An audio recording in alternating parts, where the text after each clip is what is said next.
So, like, this whole thing with and not paying me alimony, and I want you to know, like... What do you think you would settle for? It's like $61,000. I'm supposed to settle for what he's trying to throw at me or nothing? I know he's a piece of shit. Send me money. They're trying to throw me at a $61,000, $6,000. I'm not doing that. I'm not surrendering ever. You could go through this trial and you could walk away with nothing. nothing. What you're trying to do is you're trying to get me to surrender. Like, I could have been living comfortably. If he throws his crumbs and his peanuts at me, ain't gonna make nothing different. I'm not surrendering ever. Welcome back. Today we will be recapping and adding to Sarah's motion for clarification. We went over it in my last 10-hour video, but because I don't expect everyone to watch all 10 hours, I'm going to split up some chunks and make individual videos out of it. So I was always planning on making this motion for clarification its own video, but since then, because Sarah ain't no rest for the wicked, she will always have the last word, has sent in another motion, an amended motion for clarification.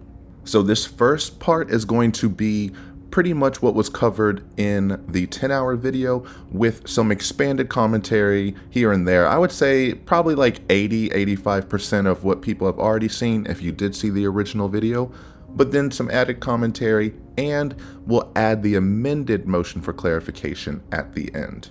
Because it gets messy, and it's exactly what I thought she would say in this first motion for clarification, and the stuff that was missing, I'm like, oh, there it is.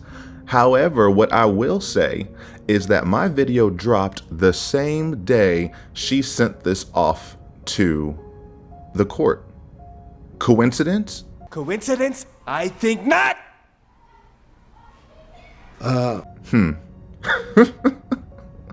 So I'm just going to assume Sarah Catherine Boone Paulsen is a major fan of the channel. She herself is not a royal, but she can be a commoner. You know, we don't really have commoners or peasants on this channel unless your name is Sarah Catherine Boone Paulsen. Excuse me. Clown! You're eating my peach. Everyone else is a royal. But before we dive in, if you're new here, welcome to the world of long-form rant content, where there is no structure or goal. It is just me reacting to whatever I want to react to, however I want to react to it, and the video is finished when it is finished. I assert no authority on this channel or expertise. These are all just my opinions. You take what you take, you leave what you leave. But if you leave a like on the way out. That's just good home training. Shout out to Human Tooth for putting this document together or posting it online so quickly so that we can all just dive into the mess. Motion for judicial clarification and/or rehearing regarding alimony arrears stated in the supplemental final judgment. Comes now, pro se respondent, Sarah K. Boone, pursuant to Florida Rule of Civil Procedure, and respectfully moves this honorable court for judicial clarification and/or rehearing regarding alimony arrears stated in the supplemental final judgment. In support of this motion, the respondent states, 1. On April 7, 2026, this court entered its supplemental final judgment in this matter after the trial was held on August 25, 2025. 2. In the supplemental final judgment, the court states alimony was not paid by the petitioner to the respondent during the time period of February 2020, date of respondent's incarceration, to April 2022, date of petitioner's modification filing. 3.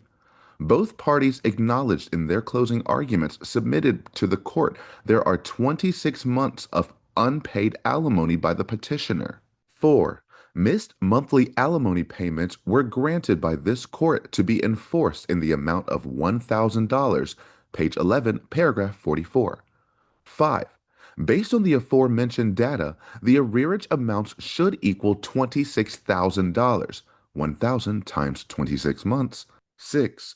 In the supplemental final judgment, the monthly total reflects only 15 months of arrears are owed, equaling $15,000. Page 10, paragraph 41. 7. This creates a clear inconsistency within the judgment, as the number of months found by the court does not align with the arrearage amount awarded. 8. The discrepancies throughout appear to be the result of mathematical or inadvertent errors, which materially affect the proper outcome of this case, and result overall in prejudice to the respondent. 9. Judicial clarification and or correction of alimony arrears stated in the supplemental final judgment is necessary to ensure lawful accuracy and final resolution in this manner. Wherefore, pro se respondent Sarah K. Boone respectfully requests this honorable court to A. Grant a rehearing regarding the necessary clarification of alimony arrears to be awarded to the respondent by the petitioner as stated in the supplemental final judgment. B. In the event the court determines the correct arrearage amount to be awarded is in fact $26,000, amend any and all appropriate sections of the supplemental final judgment necessary to accurately reflect the corrected time and dollar amount, including the adjusted total amount to be awarded and paid to the respondent by the petitioner, or alternately. C. Clarify the basis for the proposed $15,000 for 15 months as stated. D. Grant such further relief as this honorable court deems just and proper. Respectfully submitted this 16th day of April, 2026. Sarah Boone, Sarah Boone. All right, I hate to say it, but she's not wrong. Kinda. And we'll jump into what I think about the month disparity in a second. But do you notice what's missing from this whole thing? This case has been going on for years and years and years, and she's pulled out every excuse in the book and manipulated someone specifically more than anyone else in this world to try to get what she wants. Yet that individual is nowhere to be found. And who is that? We'll say it on three. 3, 2, 1. Her son. Where is her son? That whole 17-page final judgment went through all of this, and all of this, that. She complained, everything I'm doing is for my son, my son, my son, my son. She just had her parenting time officially limited to 1 phone call a week, a few phone calls on holidays, and 1 monthly visit. She didn't say shit, nothing about any of that. She wants to say, I want to be in my son's life for this. I want that. I need to be in my son's life. That is the only reason I'm fighting this much. And what does she talk about when she responds to the judge? Only about the money. This is the true Sarah. A few things. Let's finish up this point first, and then we'll go back. But out of everything in that judgment, she focused on the one thing that was noticeably incorrect, that meant the most to her, and that was the money. You owe me money. I don't care about my pawn son anymore. I lost that. He didn't give me what I wanted. I used him to get as much as I can, and you are now messing with my money. Correct the numbers so I can get paid. Oh, and my child, okay, I'll deal with that later. It's just wild to me how she used him as a shield and a crux in all of this, says she wants him to be involved in this and that. What would our son say? How would he feel knowing the truth? I am also fully dedicated and devoted to my son and his rights. His uninfluenced feedback should be included, and it is only fair to him to know the extent of the situation and the cruel attempts of his father to his mother. And doesn't bring him up once? Not that it would matter, not that she has any actual arguments to support, but you think there would be some consistency there. But moreover, and is connected to this motion is written well. For once, it took us 5-6 years to get to a proper, well-written motion that isn't condescending, that doesn't have these two-handed insults all embedded in it, that actually follow the proper protocols. We're in the margins, we're properly formatted, we're citing proper Florida rules and civil procedures. All of her points are nice and concise and clear. What does this tell you? She could have done this from the beginning. All of these motions, all of this, and this, that has been a choice. Because if she wanted to, if she actually wanted to be taken seriously, she would have written one like this from the start. But only after she's officially gotten everything taken away from her, in prison for life. Ms. Boone, court sentences you to life in the Department of Corrections. Girl, prison, honey. No friends, no resources, no money, no marriage, no son time. But you know what she is going to get? She's going to get that money, because that's the only thing she has ever truly cared about. Mm-mm-mm. I'll be fair and definitely give her props on the quality of this motion in comparison to her other motions. But this one, even though it is as proper as possible, reveals more than any of these other motions all about this superfluous, flowery language. I just want to be included in my son's life. He should know what his father is trying to do. I'm trying to be my son's best advocate for myself. When I'm trying to speak to him solely in regards to my son, I'm doing everything that I possibly can for my son. One fear enforcement incident does not define me as a person or my entire existence. And I'm trying to be my son's best advocate for myself. Unless there's another motion that she filed soon after this regarding her son. Who said that? Who said that? Who said that? Which she may have. I won't put that past her yet.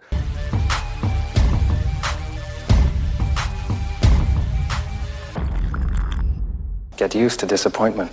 But if this is the only thing she responded to, she 100% confirmed that this is the only thing that was important to her. Why? Because she even says it, that this needs to be altered and corrected for the proper outcome of this case. Sorry, that's wrong. She said to ensure lawful accuracy and final resolution of this case, which is essentially the same thing, meaning you correct this and I'll say it's done. She didn't say if you correct my time sharing, if you correct the amount of phone calls I'm allowed to have, if you correct 100% parental responsibility, which that just reminded me of that. She didn't talk about the parental responsibility whatsoever. She lost 100% parental responsibility and she says nothing about it. Meaning to her, if you correct the money and give her the $26,000, then this case will have concluded properly. Her son be damned. Yeah, that's wild. Okay, so now let's tackle why I think there is that month disparity. Because Sarah is technically right. It should be around $26,000 and not $15,000. However, it was stipulated in trial that it was $15,000. Judge Jackson asked Brian point blank directly, is it 15 months of unpaid alimony for $15,000? Is that what we're agreeing upon? And then Mr. Martell answered, well, he's going to testify that he made some payments of $600 here and there. And then the judge cuts him off saying, okay. Am I understanding that petitioner concedes there is 15 months of alimony that should have been paid? And so there is a amount that's owed, I believe it's $1,000 per month, so that would be $15,000? Well, we're going to be arguing that he did make other payments if Mr. Boone's going to testify that he made payments to an average of $600 a month during that period of time. So we're agreeing that he did not make $15,000 worth of direct alimony payments that were ordered pursuant to the final judgment. That is correct. But we are agreeing he did not pay 15 months of unpaid alimony arrears. $15,000. They said yes.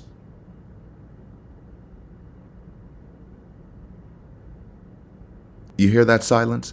That was Sarah Catherine Boone Paulsen's response. She said nothing about it. That is when she needed to say, I object. Actually, it's $26,000. And then they would have gone back and forth and said, oh, wow, okay, well, let's look into this a little more. She said nothing, so she gets nothing. If she were a lawyer, she would know that you are supposed to object to any established fact if you do not agree with it. Whether the judge sides in your favor, you object to retain that issue on appeal so that you get to bring it up after the fact saying, actually, I objected at trial, you ignored me, the math is wrong, correct the math. But Judge Jackson stated a number. Maybe that was a number that they wrote down previously because it was just a cleaner number. Because sometimes you just have to have stuff to prove this, and it's probably easier to prove 15 months than the other months when Brian is saying, well, I did pay her some things and I did do this, and it could just be messy. And in the final judgment, she said that although his donations or whatever does not absolve him of his alimony arrearages. 41. Petitioner acknowledges that he did not pay $15,000 in alimony for 15 months between respondent's arrest, February 2020, and the filing of his modification petition. 42. While petitioner acknowledges that he stopped making alimony payments after the respondent's arrest, petitioner testified that he did not pay alimony because after respondent's incarceration, he had nowhere to send the alimony payments. I'm going to ask you here while you're on the stand, is it true that when Ms. Boone was incarcerated in February of 2020, you stopped paying the exact $1,000 a month alimony amount that was in the final judgment? Yes, I would, through Zillow, through my bank, I would send her the $1,000, and with her incarcerated, she couldn't even use her checking account, so there wasn't really a reason to do that. He helped move items from petitioner's apartment upon her incarceration. He paid for storage unit for her items, and he made $600 worth of direct and or in-kind payments to petitioner prior to the date of filing, including giving respondent commissary money. Send me money, send me money, send me money. Were you still paying her some money after you filed your petition to modify in April of 2022? Yes, I think I was still. You're still paying her some money? I believe so. And in my opening statement, I mentioned... I know I was still doing the storage container at the very least. Okay, that's why I wanted to ask you other stuff I was doing also. Okay, so how much were you paying for that storage container? Well, locker, sorry. I think it was like $240 a month, something like and that. Was that a mini storage facility? Yeah, it was like a, what was it, probably 10 by 10, 12 by 12, something like that. Okay. And when Ms. Boone was first arrested, did you help move those things into that mini storage facility? Yeah, I did. There was nobody else in her life to help her sell. Oh, it was me. Okay, so you moved her stuff in there, and then you paid the monthly fee. Yeah, for I had to storage. rent a U-Haul and physically move everything, and yeah. Okay. 43. While the court does not find that petitioner's post-incarceration gestures absolve him from his alimony obligation, the court cannot find an intentional and willful violation of the final judgment under these unique circumstances, including respondent's long-term incarceration, petitioner's inability to make Zelle payments, and respondent's lack of a bank account that she can access. And that access part is the most crucial part, because she thinks Brian is responsible for making sure she also has access to this. Absolutely not. She literally complains in past letters to the judge that her bank account that she's had for 30 years went away because of lack of alimony payments. For the third time, tried getting a copy of my active dissolution of marriage agreement. I cannot have because they are wanting payment in order to receive, and I am in jail. I also have no bank account after the one I had was closed after having for 30 years due to non-payment of alimony from former husband and stated in prior letters. It is appalling how uninterested, uncaring, and nonchalant you and the justice system are about my side in any of this, and will not listen without the right paperwork and attorney. Making it Brian's responsibility to keep her bank account open, a bank account she can't even use. How does she have access to it? The only way she could get access to that bank account is if she asked Brian. She doesn't have her bank account. She doesn't have her credit card. Brian has all of her stuff. Why? Because Brian moved everything out. He picked up the car. He had everything that she had. I imagine that if she had a wallet or something, she relinquished it to him, yada, yada. I don't know. Sometimes I'll start a sentence, and I don't even know where it's going. I just hope I find it along the way. It's just absurd the amount of things she expected him to do. Like, their initial arrangement here was for her to just tally stuff up. So, at the very beginning, her idea was she kind of kept notes of everything I was buying for her to kind of tally up how much I was doing, and then we'd figure it out at the end. To Walmart. He wants a bird feeder. Put it on my tab. And then 1 year turned to 2 years and to 3 years, and it is kind of when I gave up because I just felt she was kind of delaying things at the time, and we were never going to get to a trial. Okay. So to have him be her errand man and do whatever she says, and then she'll tally it up, and then she'll just say, I guess we're even. It's giving sharecropper Sarah, but I can't even. Okay, I'm gonna keep that in there, but you know, I probably shouldn't. Anyway, Sharecropper Sarah's over there going to ask Brian to do absolutely everything, and then just so happens at the end of the month, you're still going to owe her $1,000. No matter what you do for her, you still owe her everything if you didn't give it to her the way she demanded. So yeah, it doesn't absolve him, but like Judge Jackson said, it's these unique circumstances, and she makes any circumstance she's a part of unique, to say the least. This does come into play, and they agreed on $15,000. No objection means that is the facts of the evidence. And Sarah did bring this up in closing arguments. She didn't make it that strong, but she brought up that she wanted $27, $28, whatever $1,000 in the end, because originally she's been asking for $67,000, but then after trial and she realized, oh wow, I really have no claim to any of this, so let me just say I'll take the $20,000+, please. For all foregoing reasons, the respondent, Sarah K. Boone, respectfully requests this court find the petitioner in civil contempt for violating the court-ordered payments he was ordered to pay while he was employed, and order the petition to pay $26,000 in alimony and $2,314 in interest payable under Florida law. B. Deny the petitioner's request that he, quote, calls even, that imputes an income to the respondent for child support. C. Deny the petitioner's proposed parenting plan and grant the respondents in place of. Respectfully submitted on this 2nd day of September 2025, and in all gratitude of this honorable court's patience, Sarah K. Boone. Pro se respondent. Okay. But we have a key difference here. Order the petitioner to pay $26,000 in alimony and $2,314 in interest payable under Florida law. Well, that's not what you said in your pretrial statement. In your pretrial statement, you were trying to go for the whole $62,000. You were trying to drop that number, flip it, and reverse it. Let me work it. I put my thing down, flip it, and reverse it. Not $26,000. You asked for $62,000 plus interest, which I think brought it up to $67,000.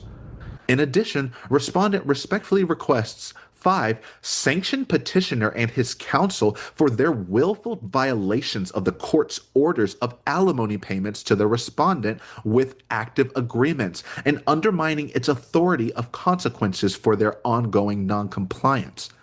6. Enforce original alimony obligation regardless of respondent's current circumstances. Court sentences you to life in the Department of Corrections.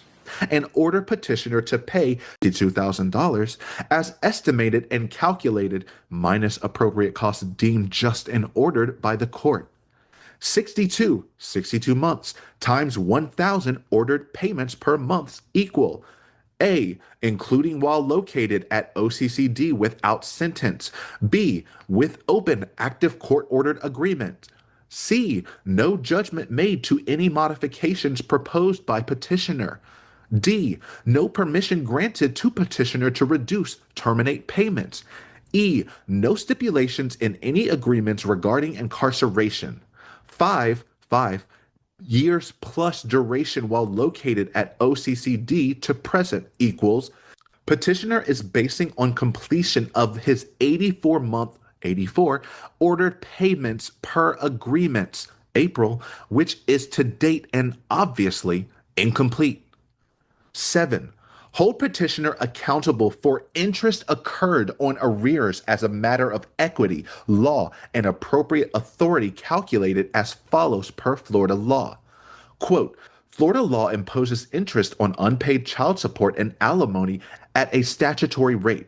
As of July 1st, 2025, the interest rate for unpaid support is set at 8.9% per year and may vary annually. Interest begins accruing on the overdue balance as soon as a payment is missed, and means the longer arrears go unpaid, the higher the balance grows due to compounding interest. In many cases, interest can become a significant part of the arrears balance, so it's important to address unpaid support as soon as possible. 9.8% interest, Florida law, times 62 months incarceration equals $5,518. Come on, math. $5,518 interest plus $62,000 arrears, total owed by petitioner pre-deductions from the court of $67,518. Come on, man. 9. Respondent is requesting $300 to be deposited by the petitioner in her DOC inmate account on the first day of every month until debt is satisfied, and other arrangements have been made at her request pending her appeal. Which it will never not blow my mind that she asked for $300 a month, which is the max that she can get under her closed management status in prison, until the balance is paid, until the balance of $67,000 is paid. We did quick math in like a prior video. That's over 18 years. Yeah. Double homicide, double homicide, double homicide, double homicide, double homicide, double homicide, double homicide, double homicide, double homicide. Bitch. I'm sorry. She tried to lock him in. She wanted to lock him in for the length of another child. 18 years, she got one of your kids, got you for 18 years. For 18 years, he would have had to deposit $300 into her account every single month because she cannot accept more than that if she were to get that awarded in the first place. Just wild. And that's such an abuser tactic, never letting your victims go. However, she put that in closing arguments, not during the trial. There's kind of like an order of operations where testimony during the live trial is considered the highest of evidence. Then you have the evidence that they submit. I'd like to submit these court records into evidence. I'd like to submit this financial affidavit into evidence. And then closing arguments. Because closing arguments are, in essence, how you interpret the evidence. This is my position. After all the things that we have presented, both sides have presented, this is my interpretation and why you should side with me. You can't just bring up new facts in a closing argument and have that be argued as equally as the established evidence at trial. Now, did Sarah Catherine Boone Paulsen know that? Probably not.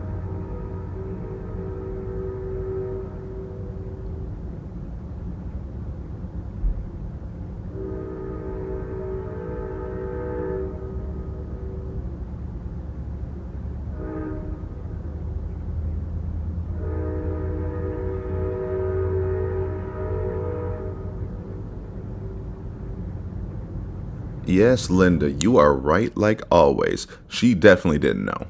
But she also didn't ask, so sorry about it. But this is why you have a lawyer, someone who is versed in the, quote, science of law. Even the intelligent and educated layman has small and sometimes no skill in the science of law. He is unfamiliar with the rules of evidence. Left without the aid of counsel, he may be put on trial and convicted upon incompetent evidence, or evidence irrelevant to the issue or otherwise inadmissible. You took a video. Who has studied all these things and understands the proper procedures, when to interrupt, interject, and make your claims. But you, Sarah Catherine Boone Paulsen, Excuse me. Clown. You're eating my peach. decide to terrorize all of your lawyers, pushing them away or saying that you're better than them, claiming they do no work, none of them can help you, and this is why you needed one. You should have zipped your lip, said thank you for anyone helping me with my family trial in addition to my criminal court case, and then this probably wouldn't have happened. And that also happened with New York. Like I could come to you because I always respected your hairline on television. Okay. For real, for real. And Julian were trying to get her a lawyer for so many months, so many years probably, for this family court trial. And then in one of the release calls with Julian, which we will get to Julian's call because he is funny. But in that call, he talks about how the lawyer they had set up and met with her for 2 hours after meeting with her now doesn't want to work with her. Apparently, this woman was the wife of someone and she didn't really know what Sarah's case was about. So she said, okay, maybe considering the facts of the case, I'll sit down and we'll see if I can work with you.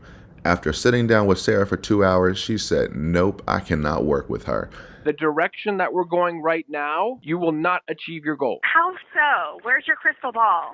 Because, so you want me to conform? Because, okay, let's do an exercise real quick, just for the hell of it, okay? We had an attorney prepared to come and defend us. For whatever reason, she has a conversation with you, and now she's gone. Because for whatever reason, she didn't get a sense from you that she wanted to work and fight for you. Think that's me? Do you think that that's me? Think that's me? Do you think that that's me? And I said something? No, I told you she sighed the entire time. That's what we have to change. Because we want her. Who gives a fuck if she sighs? Fair warning, you are not going to at all like this message. I am sorry, but not. Over it, and I honestly don't care. I'm used to nothing and no one. Just another day in prison with my illness. Of course, the attorney you arranged for me bailed. That's what all my attorneys do, all of them I've ever had. Now you know why I picked up on all her sighing. Nothing new. It's fucked up. The last words out of her mouth were, quote, unquote, I'm willing to take you. Always the short end of the straw after I'm promised all the straws. My life always, I get excited for nothing anymore. Why should I? Life in prison. With my illness. No lie. In all seriousness, what is the point? To go through all of the anguish of trial, ridicule, embarrassment, shame, and otherworldly sadness? For what? To go through all of that again? Maybe 30 years or 20 years instead of life? Come on. So I can drudge through my 65-year-old life figuring out how to get a car, which was scrapped. A job. I am a murdering felon, somewhere to live, probably a shelter, have a relationship with my son. I missed his childhood and all the milestones, his high school, driving, girlfriends, soon-to-be graduation, college, marriage, a baby. I lost anything from my dead family's legacy to show my son that they even existed. This was all auctioned. Strangers have it or it's in the garbage. My pets? Both handicapped dogs died while I sat in jail. Any money to live, thrive, or flourish. I lost everything and have no family and no alimony to make my mockumentary with. For you all to drop kick the hornet's nest of publicity and hate, unholiness, and disdain all over again? Nah. So who gives a fuck if she sighs? Because that means that she doesn't care enough. That means that she doesn't care enough. But that doesn't, I got the vibe she didn't care enough. That's why I was like, why don't I can guarantee you, so going forward, we're not going to make those assumptions anymore. Listen. Everything. As far as my being, quote, end quote, realistic, I am all the time. It's called hope. If anyone would listen to me and make an attempt to understand anything, realistically, realistic would be seen as realistic. Just like when the attorney you arranged saw, but didn't want to care enough or put extra effort forth. All of this after she said she would. Next. You went through 8 on the first time around. We just went through 1 right now. You gotta believe me. No, when you have to settle. You're gonna have to fucking settle. No, man. You want to achieve your goals. One way or another, obviously, yes. Okay. In order for you to achieve your goals, you are going to have to settle. They go hand in hand. Okay, so wait. So my understanding is from both of those comments, number 1 about Kate, it was my fault, and number 2, all of my other... Why do you immediately do that? You immediately say, I'm saying it's your fault. No. Because you're not explaining the reason why. I don't even know the conversation that you and Kate had between one another. It doesn't matter the reason why. It does, because I sit here wondering, thinking it's me. The outcome is what matters, not the reason why. The last thing out of her mouth. The last thing out of her mouth was, I'm willing to take this. And yes, you have a lot of options. Yeah, well, she changed her mind. That's what I don't understand, because my confusion is, what did you say? That's why I'm like, well, how? Nothing. I didn't even speak to her. I got a text message. She called me afterwards. She just said, I just don't feel comfortable going for it. Because her and I had a good rapport. Then she called me and she says, another part of the reason is don't want any publicity around my family and my kids and all that. And I said, okay, that's fair. Well, she should have thought about that beforehand. She didn't know you beforehand.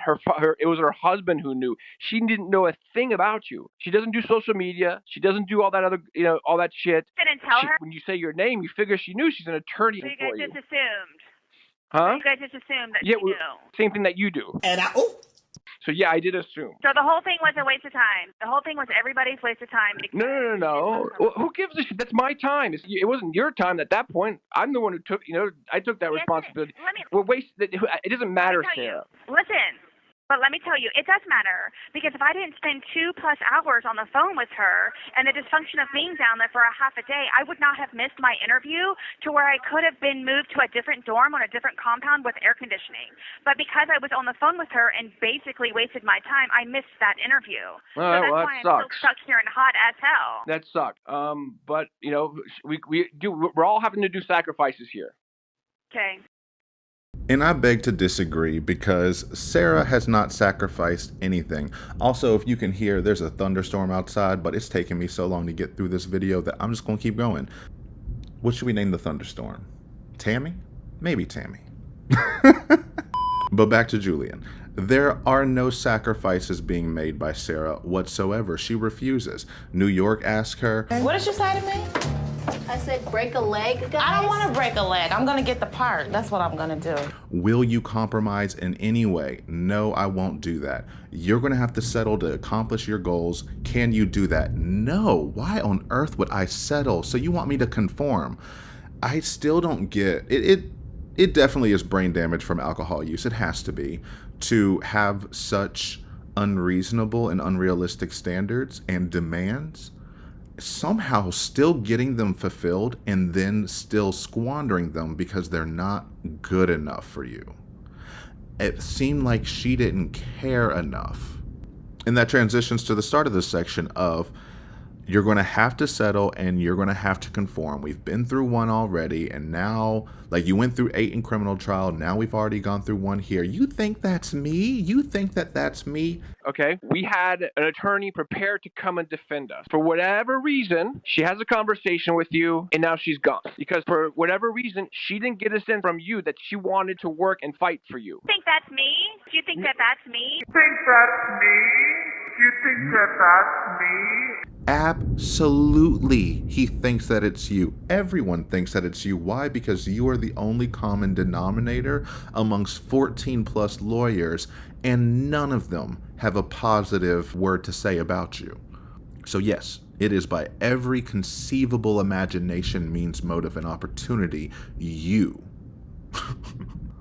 And then after she insults another lawyer, even after all the begging with New York, I still don't believe that either. Literally begging and pleading, saying, I will give up my life. God, please, just get me an attorney. A huge help here would be if we could get the judge to appoint you an attorney. I'll trade in my life. Do you understand? Listen, I will trade in my life. I'll trade in my life. Do you understand? Listen, I will trade in my life. For the rest of it, whatever I need to do, please, God, see if you can get me an attorney. If I'm just please. Who gives a fuck if she sighs? Because we have to wipe that. I'll trade in my life. Do you understand? Listen, I will trade in my life. I will give up my life. Some just absurd stuff. Tammy, I know.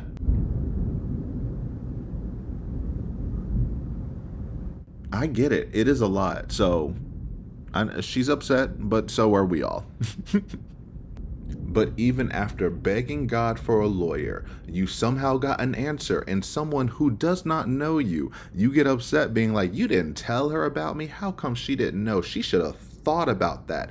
How is someone who has nothing, insufficient funds, you ain't got no money, woo, having the audacity to say anything to anyone about anything? It blows my mind every single time.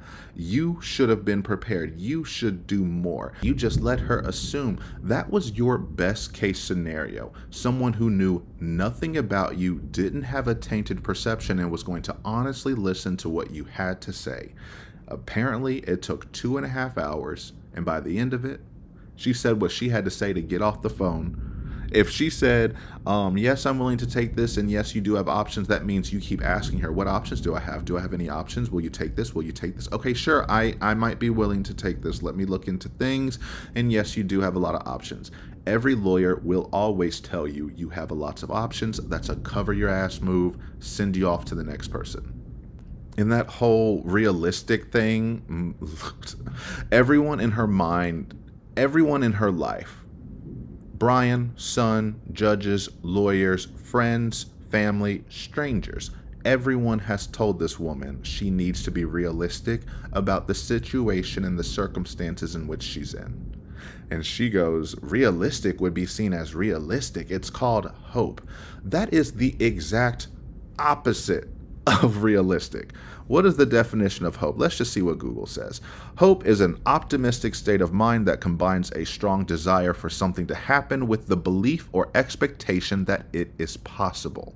In many cases, that is antithetical to being realistic.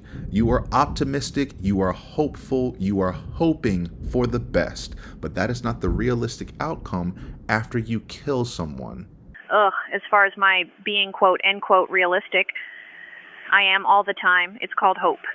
If anyone would listen to me and make an attempt to understand anything, realistically, realistic would be seen as realistic. Just like when the attorney you arranged saw, but didn't want to care enough or put extra effort forth. All of this after she said she would. Next. Let everyone know who I really am as opposed to the malicious murderer that everyone thinks that I am. I don't feel that she can do that properly. I still always, the reason why I'm here is hope. Is to hope that she will come in with a gentle, softer side and actually listen to what it is that I'm saying and see the bigger picture other than what's the one avenue that she keeps going down. There's other ways to win and in more than one way. There's other ways to win and more than one way. Fix basically all the chaos that occurred due to Miss Boone's voluntary criminal act. And also her ongoing defiance and unwillingness to acknowledge the reality of her situation and the reality of this family's situation. And in all of these calls, I don't even hear her ever say she was grateful or thank you for setting this up. Like, even though it didn't work out, thank you for working so hard. Like, this was just one avenue that closed, but we can... Tamitha. But she said, I get excited for nothing anymore. I get the short end of the straw when I'm promised all the straws. Who promises you anything? Everyone tries to scrape together any kind of opportunities they can for you, and you take that as promises and reassurances. Find me a lawyer, but not just find me a lawyer. Find me the perfect lawyer that cares, that believes in me. What did she say in her circus ad? Qualifications must include being trustworthy, honest, passion-driven, open-minded, exceptional problem-solving skills, client inclusion at all times, team orientation, collaboration, extreme efficiency in listening, communicating, understanding, dedication to success, possessing a winning mindset, capability of excellence in representation, committed, maintaining faith in the client and case with the ability to think differently, overcome all circumstances. All of these absurdly unrealistic expectations for any human to fulfill. Nonetheless, a lawyer, you are asking to do this for free. You offer... And that was a good point, Tammy. You offer nothing to anyone in compensation and only insult them even if they do what you say. Anyway, she brings up her dead family again. I don't have my dead family's legacy to even show to my son to prove that they even existed. I mean, maybe his uncles could tell them that his family exists. You know, they're both still alive. Maybe his half-sister, if that... I don't know if she actually exists. I did say that because I heard that as a rumor and no one has corrected that. So just know the half-sister may be a rumor, but I heard she's out there, maybe. Which, coincidentally enough, as I'm editing this, someone just posted on Reddit, I guess they found Sarah's parents' obituaries. And normally I would never get into that. But It does confirm that in her father's obituary that he is survived by his sons and daughters, plural, Sarah Catherine and Cynthia. Cynthia, girl, where you at? No, I hope you are able to maintain your peace. And I know that because I did get in contact with Cynthia. And I said, Miss Cynthia, if you had anything to say to Sarah, what would you say?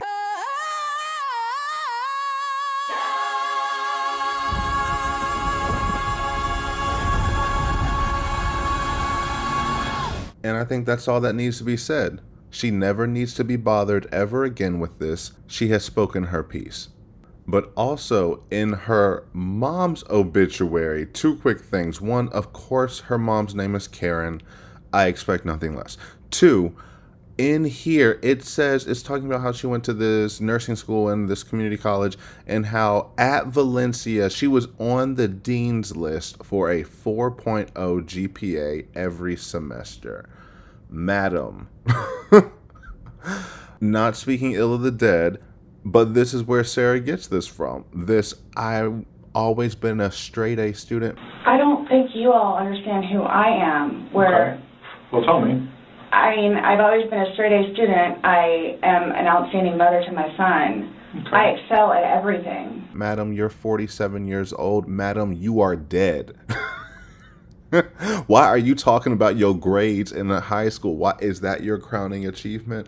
I hope if anyone talks about my grades at my funeral, just cancel the whole thing. We don't need to do that. Do it again on another day.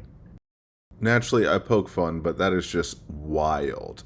In your obituary, you're talking about your grade point average, the dean's list, Valencia Community College.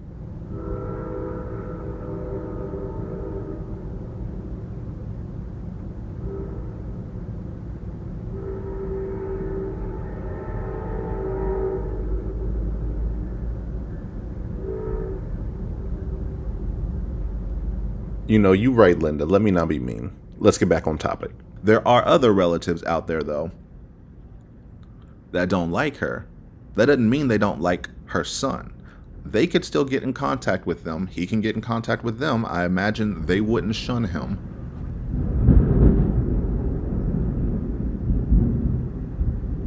And I guess, honestly, he only has one uncle that he could talk to because the other one can't be around minors. But maybe when he's older, who knows? Tammy, you're right.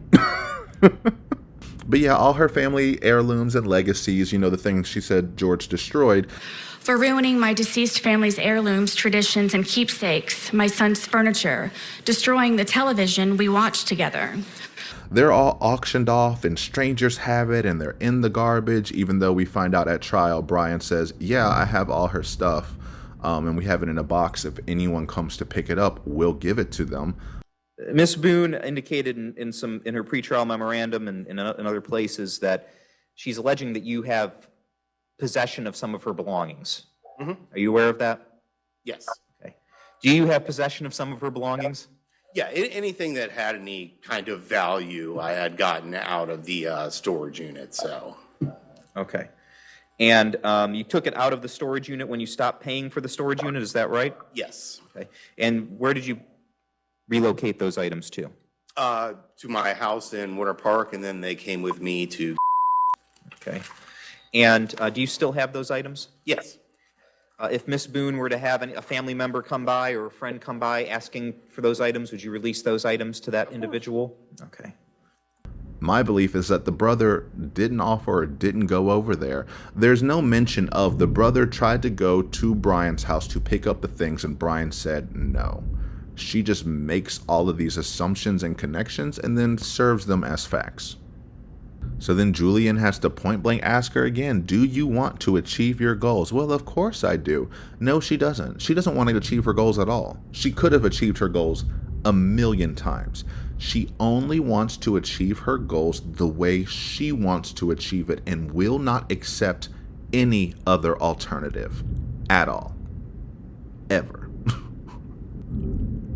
She refuses to conform, saying the direction that we're going right now, you will not achieve your goal. How so? Where's your crystal ball? Because you want me to conform? like she thinks that's a weakness. Being able to show restraint and being able to compromise with anyone is a weakness. And another little Google definition, to conform means to comply with rules, standards, or laws, or to behave in accordance with prevailing societal expectations and group norms. She's literally saying it is an insult for you to tell me to comply with the rules, standards, and laws that we all as a society agree that we are supposed.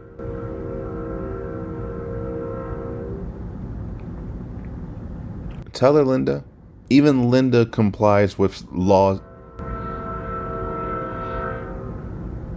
I'm sorry, I'm speaking for her.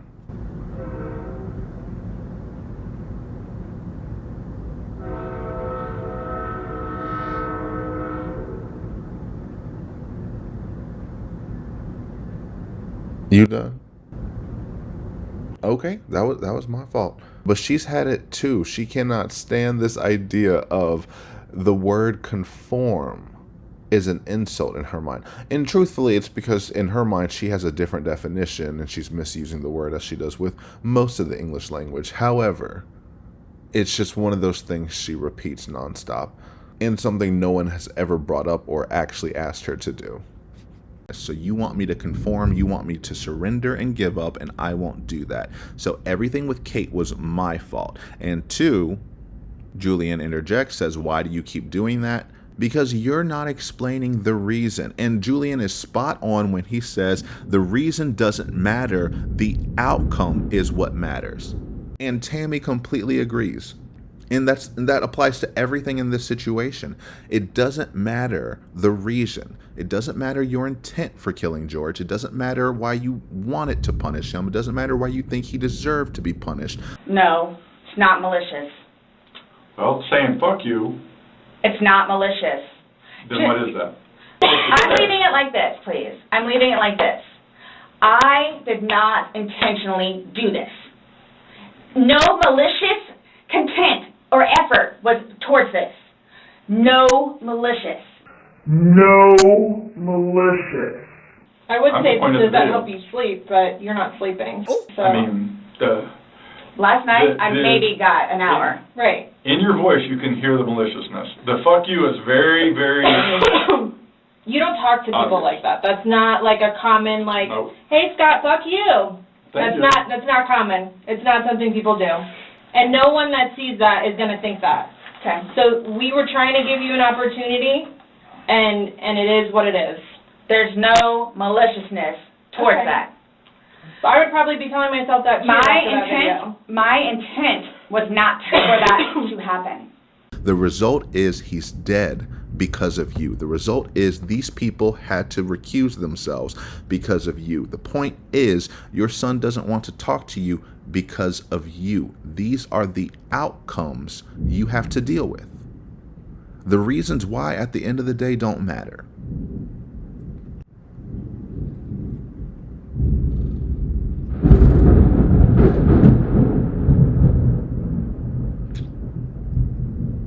Okay, Tammy. Oh no, I think I left a painting on my balcony. Let me go grab that.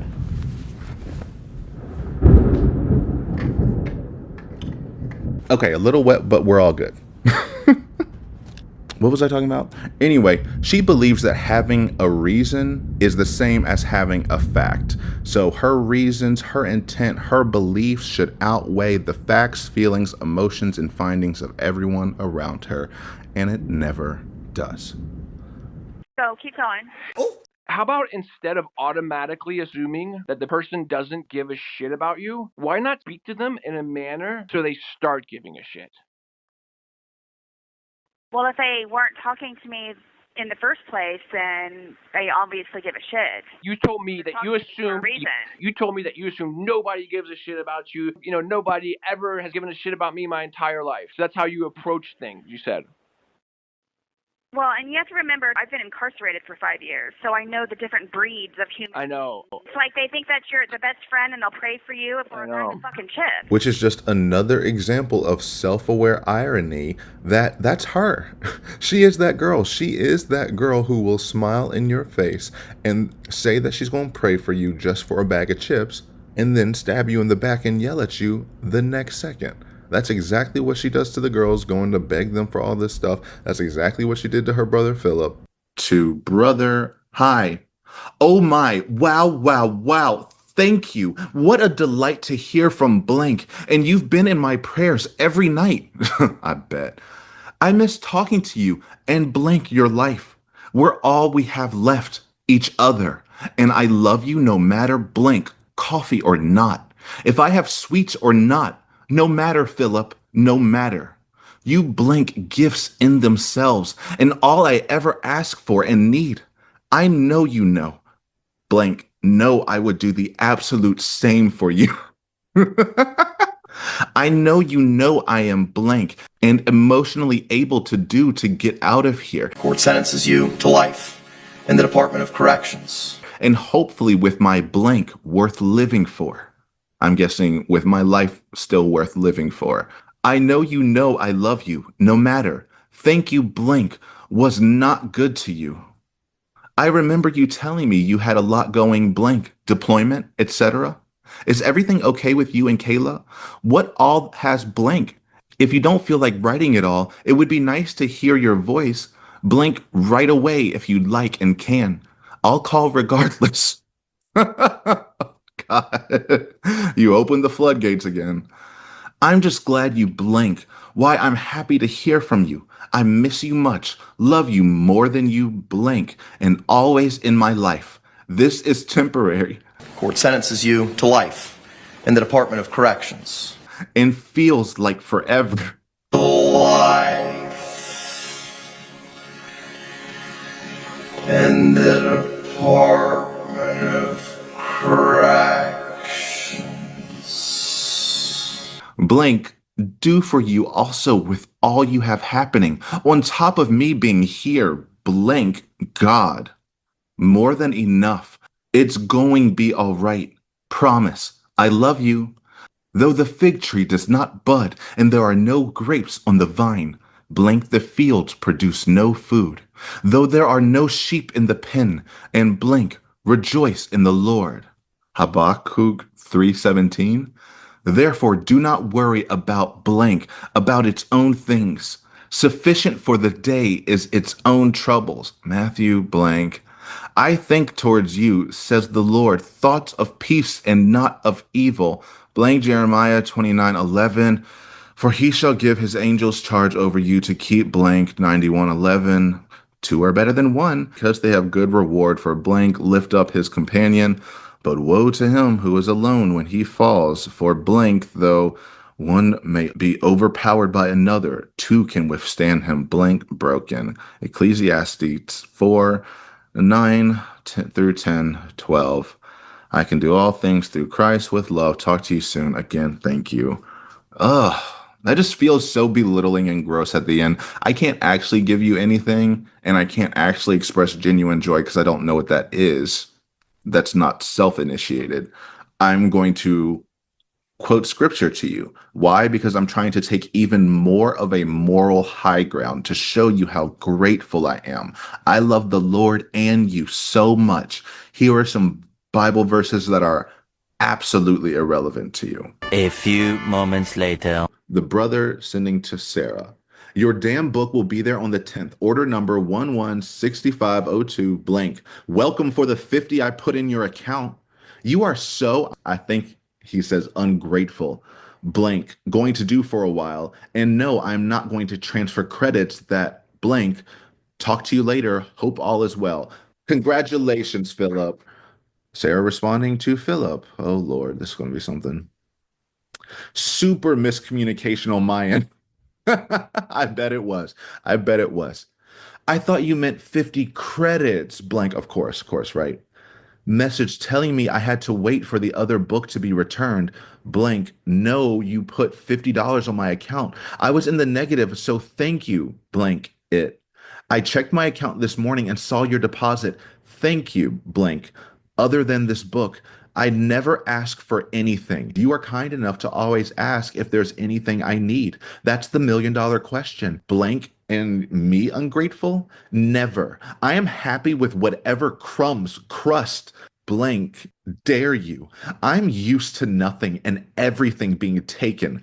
I know it's blank that too. I gave you everything you needed to get this book right the blank in November. What did I do wrong? You yelled at him from moment one on how to order this book. That's what you did wrong. But yet I'm the one being called ungrateful? Yeah. From you, not Brian and my son? I think she meant now Brian and my son, but maybe she meant not Brian, as in I normally get it from them and now I'm getting it from you. But we all need to remember that the book she's complaining about is the Florida Family Law book, which cost hundreds of dollars. At this current moment in time, the 2025-2026 current version of the family law book costs $750, because also she can't get bargain books or try to get used copies because she's in jail. It has to come directly from the distributor and has to be soft covered. So it would be this one-time purchase, not this monthly subscription, for $750. I think at the time, maybe it was $650. Either way, she's not paying for it. She's asking her brother to get her this. And because he can't do it in the way she wants it, she was relentlessly hounding him about it, and nothing he did was good enough. Book ordered. What the fuck? Cancel the order you placed to have shipped to your house. I can only receive orders directly from the distributor and with a receipt. What was the reason? Are you positive it's soft cover, which is the only type I can receive? What date was it returned so I can see if an officer can call the mailroom and find out? Are you positive a gift receipt was included? Do you have my address correct? Sarah Boone, 205623 FDC, but I can't do anything without this, as you know.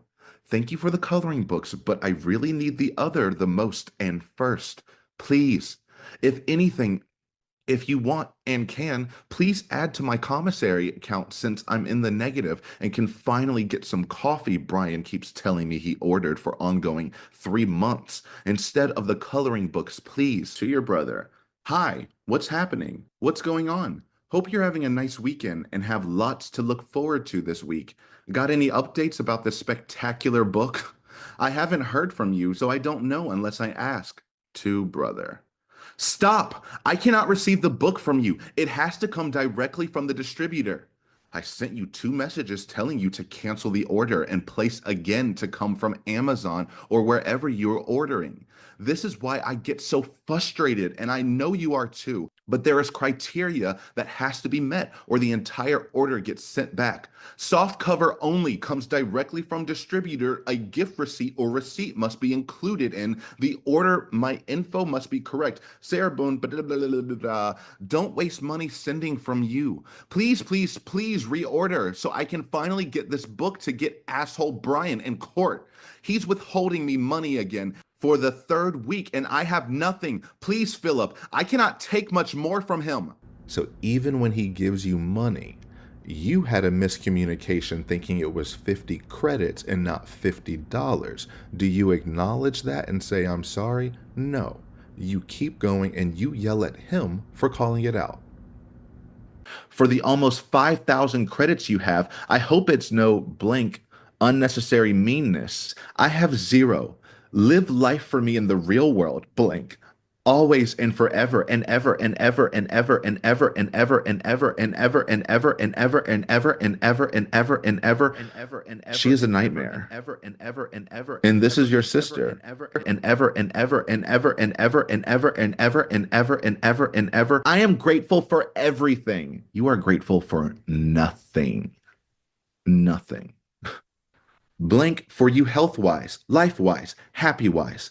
I guess you'll talk to me when blank by you for whatever I did other than try to better my current circumstances.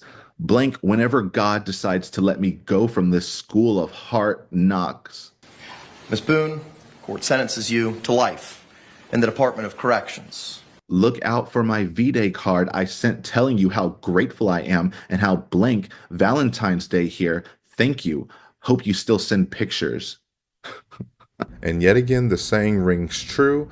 Every accusation is a veiled confession because she is that girl. You're that girl I knew you were. You know what? And there's things that I want to say, but I'm going to hold off from the conversation because of the things that you've been telling me. So I just feel like there's things that I can't be 100% honest with you guys about because No, you can be honest. everybody's sensitive. You're missing the point. I'm You can be. not. No, you are. It's not sensitive. You were insulting, Sarah. You insulted him. That's how you guys took it. That's not how I meant it. Fair warning, you are not going to at all like this message. I am sorry, but not. Over it, and I honestly don't care. Peter, my feelings will not be hurt. If a piece of your minds is given over what I said and how I said it, I'm all about face value. Take it or leave it. I wish I could leave it. Sarah, you insulted him. That's how you guys took it. That's not how I meant it. Okay, you want to do it? You want to do an exercise? You want to do an exercise? You're calling us sensitive. I think 99.9% of people would be like, that's kind of an insulting email. How do you know that? How do you know that they understand me more than you guys do? I don't know that. I'm saying that 99.9% of people will believe that that's an insulting email. So how do they know that you're not just out for something from me? How do you know that they don't think that you guys are just out for me with a documentary? And that right there is what I think has been her trump card since the beginning. Anytime she gets pushback from Julian or New York, it goes to, well, you all are going to be profiting off of this, and we're getting out my mockumentary, and we're going to make everyone famous, and you're going to do this and that. And how do people not know that you might not just be, what? Sometimes those very sentence, and I don't even know where it's going. I just hope I find it along the way. How do people not know that you're just using me for the documentary? Which shows how self-aware she is when it's actually in reverse.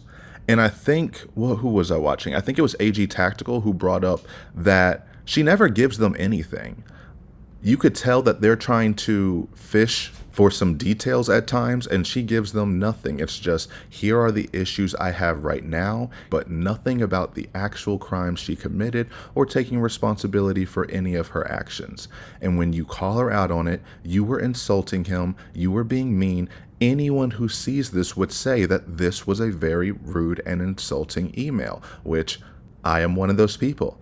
Everyone in class, raise your hand if you have been victimized by Regina, Sarah Catherine, George Paulsen. How many of you have ever felt personally victimized by Regina, Sarah Catherine, George Paulsen?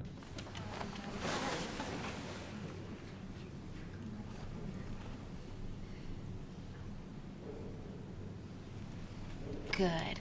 Everyone's hands goes up. But she gets to say that she didn't mean it after the fact, so then everything's okay. And you have to just deal with it because at the end of the day, you're going to be profiting off of me. Even though she did nothing but take money from them because they're no longer involved with her, meaning they easily spent thousands of dollars throughout the years on her. And she gave them nothing. They have the jail phone call, so, I mean, there's that. I don't know why they gave up on the documentary. That still doesn't make sense to me after you have that much material and that much resources, time, and effort invested into it. And honestly, I mean, truthfully, that's the reason why they can't release it. There's no journalistic integrity to this. They got way too close, way too slanted of a perspective. What they should do now is release these phone calls with their detailed commentary and perspective, adding to the conversation, because just having the phone calls doesn't really do much if you can't contextualize it. You gave her a great FU statement when you left, but you stayed way longer than you should, crossed people's boundaries, almost legal boundaries, definitely moral boundaries, and people are going to look sideways at you until you explain yourself. People say whatever they want to say about Lana, but she did, confront her beliefs and her perspectives, gave her own voice, and put her own words to it. And for some people, it was more redeeming for them, and for other people, it wasn't. That's just going to be how it's going to shake either way. But every action you make is going to be hyper critiqued because it feels disingenuous. You did all of this. And if you're either lying to everyone now, realizing that you have to cut your losses, so now you're going to turn and say she was the villain the whole time, or you were lying to her the entire time, pretending to be her friend, wasting all this money just to try to get her story and do this and do that. Well, if that's what you were going for, say it. That would be way more interesting to me, and they would definitely bring in more traction when people get to hear their actual unfiltered opinions. I mean, you're going to filter it regardless, but it feels like you're actually connecting with us. And if you are future documentarians, or if you made documentaries in the past, connecting with your audience is crucial, even if you're the ones behind the camera. You can't insert yourself physically, literally, emotionally, financially, and then try to hide behind the camera. As someone who hides behind a camera myself, it don't work that way. Say it with your own chest, okay? Not this little AI voice over talk, whatever. They both don't have bad voices. That's why I'm like, if we already hear them and you're releasing calls with your voice, why not just open it with your, I don't know. Their prerogative. But hey, if y'all ever want to come on the channel and give your side of the story, I am more than willing. Mainly because I just haven't had a guest yet. I've had this channel for 2 years. Damn! I'm sorry.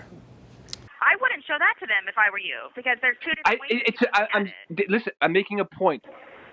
I don't understand what the point of saying it is. Sarah. And truly, there is no point in saying it because she doesn't want to get the point. She always says, I want you to explain it to me. No one's listening. Why is no one telling me this? All they do is tell her the same things again and again. It's not the answer she wants, so you didn't tell her anything. This is like reminding me of Medea and Dr. Phil of the, you always have to get someone if you feel like you're getting got and you're going back and forth and it's just da-da-da-da-da. Why do you feel the need that you got to get somebody all the time? It's like, get them. You don't think that's angry? If they got me, I got to get them. It doesn't take much to get you, does it? Well, when you getting got and somebody done got you and you go get them, when you get them, everybody's going to get got. Yeah, but if you're getting somebody that you say got you when they didn't get you to begin with, then you're getting the gotters when they didn't do anything to you to get you. Yeah, but if the gotters get me, I'm going to get my Glock. It's just a mess. She feels like she should be able to say anything to anyone, do anything to anyone, and because she's gone through a hard time in life,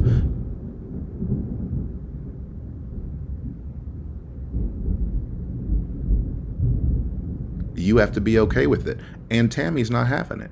Then has the audacity to call everyone else sensitive for just not taking her abuse. Well, I didn't mean it that way. Cut to, well, I don't care how you feel about it. This is how I mean it. I'm just being real. Peter, my feelings will not be hurt if a piece of your minds is given over what I said and how I said it. I'm all about face value. Take it or leave it. I wish I could leave it. Obviously, it's been a heavy day and I don't care about anything. It's always the same shit, and same shit. Because of course she means it. She's mad and angry at the world. She does not have an emotional regulatory system or a support system while she's in there. So she lashes out at any support system she does have again and again and again. And then is shocked when every single one of them ends up leaving her. And that's why I don't like the dynamic of the individual who's, well, when I'm having a good mood or when I feel good, that's when I'll finally treat you right and everything will be amazing. No, that's still abusive. If the way you treat others is completely dependent on the way you are personally feeling in that moment, that is not a reciprocal relationship. That is transactional and dependent solely on you. And no one has time for that. I don't understand what the point of saying it is. Sarah, and attorneys are a rare breed. You know, they don't want too much work. Clearly. And then they lie to get off the phone with you because they're afraid of what you might ask them next to do. That's what Kate did. And Sarah said that up top that she sighed or scoffed or something and she didn't care and she didn't do this and so that's why she pushed her away. Same thing with what she did with Miss Cashman. 5, 6, 7. Patricia! Esquire. When she said, our first meeting, I told her her snotty attitude is unappreciated. I don't understand what it is that she has against me. I have told her from day one that her snotty attitude was inappropriate, and I try very hard to bear with her and her attitude. I don't know what it is that I'm doing wrong to her. I have told her from day one that her snotty attitude was inappropriate. She actually thought she had any power to control anyone in this situation while behind bars.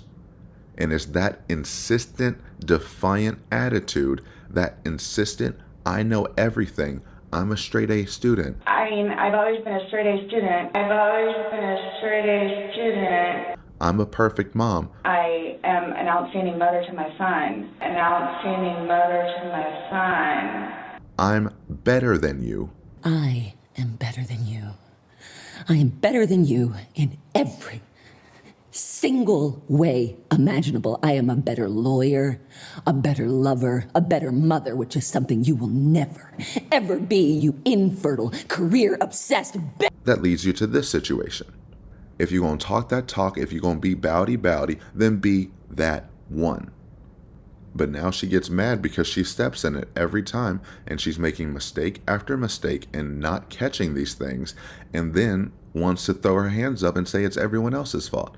No, she's mad that the judge isn't going out of her way to give her unfair treatment. She doesn't understand judges are neutral parties. They're not there to help either side. They're there to create a fair opportunity for both sides. When she asked Brian, do you stipulate to this number? If he said yes and you thought no, you should have said it there. That was your open time. They're not going to say, now, Sarah, do you agree with this? Okay now, because then that's being unequal to Brian and being partial to you, which would also mean she would have to go to Brian anytime you speak and say, well, Brian, do you object to this? And no one has time for that. You have the opportunity. She's going to say, I was over the phone. It was unfair. Who cares? You were present. This is in a post-quarantine world. Zoom appearances, phone appearances are very normal in the court of law. It's about whether you were there and had the fair opportunity to object. She also wrote a motion to appear there in person, and then when she got at the trial, she withdrew the motion. She said, no, well, I'm already on the telephone, so it doesn't really matter. All right, there was another motion that was filed by you, Ms. Boone, respondent's motion to appear in person for trial that was also filed on August 20th. I will hear you on that motion. Respondent's motion to appear in person for trial comes now pro se respondent Sarah K. Boone, and respectfully moves this honorable court to issue an order for her transport to rightfully and properly represent herself by being included in person for the final hearing in her family law trial on August 25th, 2025. In support of the respondent's request for equal, full inclusion, 1. Respondent has been ordered by the court without hearing July 28, 2025, to appear and participate telephonically in this trial due to her incarceration. 2. By, quote, appearing via telephone for this trial, life-changing trial, the respondent's rights and position are heavily impaired, increasing an unfavorable outcome in her self-representation by being excluded in the courtroom with all other parties, in which she is and should be included as such. 3. In-person representation is crucial for the respondent to ensure meaningful access to the court by having the ability to present evidence for her defense, cross-examine witnesses, respond appropriately to arguments made by the petitioner, and accurately perceive the dynamic of the courtroom as a whole. 4. As a self-represented, pro se, litigant, the respondent is at a significant disadvantage when, quote, appearing by phone, especially in a complex trial setting where immediate review and understanding of documents, real-time responses to developments as they arise, communication with the court, presentation of exhibits, observing the opposing party's demeanor is necessary. It is essential for her to engage in all court proceedings for this trial. 5. Remote participation impedes the respondent's ability to fully advocate for her position and interest, particularly given her documented difficulties in accessing legal materials, submitting and receiving documents from the court and opposing counsel, and communicating effectively from within the correctional facility. 6. The respondent's physical presence and participation greatly minimizes the risk of technical difficulties, which can delay, interrupt, or obscure communication, and allows the respondent to interact directly, clearly, timely, preserving the court's invaluable time. 7. The respondent's transport to the court and proper inclusion in the courtroom serves the legal interest of due process, increasing her ability to be rightfully understood as a serious and committed party in this case in respect for the court, ensuring fairness and justice under her extraordinary circumstances. The Florida and United States Constitutions. Wherefore, pro se respondent Sarah K. Boone respectfully requests from this honorable court to enter an order for transport to fully have the ability to represent herself in this family law trial, and after her continued determination, eagerness, hard-fought effort to do so for a hopeful legal and just outcome for over five years. Respectfully submitted this 8th day of August 2025, Sarah K. Boone. Well, I'm on the telephone, so it does me no good at this point, Your Honor. All right, are you withdrawing that motion? I am. Okay, that was your time to complain, so you can't say I was on the telephone and I didn't want to be there when you withdrew your motion. And that is my motion for transport. Okay. I thought they weren't transporting you. They weren't transporting me. And to be honest with you, Peter, if you're asking me, I'm so torn between this. Like, I'm hoping, okay, I don't want to be transported, but I do want to be transported. If I do get transported, of course I am in the courtroom and it's a completely different experience. If I'm not in the courtroom, I save my bed, I save my position in the program, I save everything here. And don't get me wrong, and alimony are worth, uprooting and so on and so forth. For no doubt, no question. But my thing is, though, for me to have to go all the way to county jail, all this and everything, and I think right now at this point, because it has to be scheduled so far in advance, I think I'm past the point of even having the possibility of being transported. So my thing is, with me sending this transport motion, I think if anything, it just shows my determination and eagerness to the judge and the world, and eventually he'll see it also, or hear about it, that it's a good faith effort yet again on my part trying to be included in my case.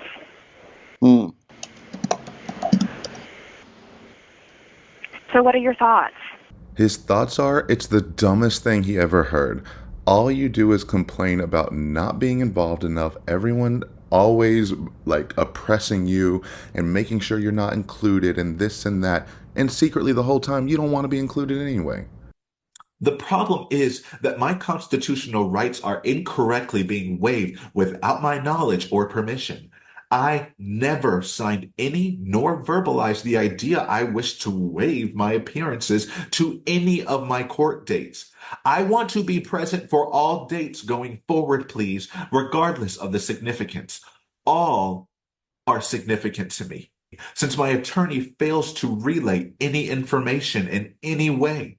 If he's not going to do it, then I must myself, and for myself, as always, my entire life.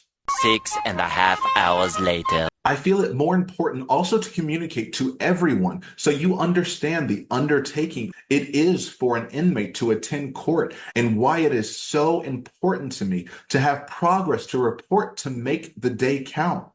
We are woken up at 3 a.m., taken to a holding cell and wait 4+ hours, then taken to the courthouse and put in another holding cell for however many hours until court time, for only a 5 to 10 minute opportunity in front of the judge to say anything, if at all. Then taken to another holding cell for however long, transported back to another holding cell, wait however long, then taken to another holding cell, then back to our dorm. Most court dates are court days, spent between 8 to 14 hours for little to no time to speak. It's important to me, us, we matter, hence my letters. What will be said for this one, I wonder? I want to be present for all dates going forward, please, regardless of the significance. All are significant to me. Same thing with being a lawyer. You didn't know what you were doing. You freaked out being like, I have no idea how to apply this, but then act like you know more than everyone. Between all of your case law, all of the documents, all of what has sent me, and it's very, I feel like I want to throw up. You don't understand how overwhelming this is, that I can't keep up with it and I can't properly defend myself. And if this is my only opportunity, then I feel like I'm going to fail. It's too much information for me to be able to understand and be able to convey properly. I mean, I've always been a straight-A student. I am an outstanding mother to my son. I excel at everything. And nonetheless, I'm not an attorney either. So, I don't know how I'm supposed to justify any of this when I don't even know what I'm talking about other than what you typed out on the tablet for me. This stuff just annoys me to no end. And she says it shows that I'm putting in a good faith effort. No, it shows the exact opposite. Again, that motion is written snotty and condescending and rude, which we know by this motion was unnecessary. She never had to do it. She could have always written properly, respectfully, and professionally since moment one. But no, she decides to write just horrible catty motions, being like, how dare you ask me to be over the telephone? I have to do this, I have to do that. It will prejudice me. It will be the end of the world if I am not there. This life-changing trial to adequately defend myself and save time and this and that. Actually, I don't really want to be transported. But I want people to think I want to be transported so that they think higher of me. When again, it backfired and people think less of you.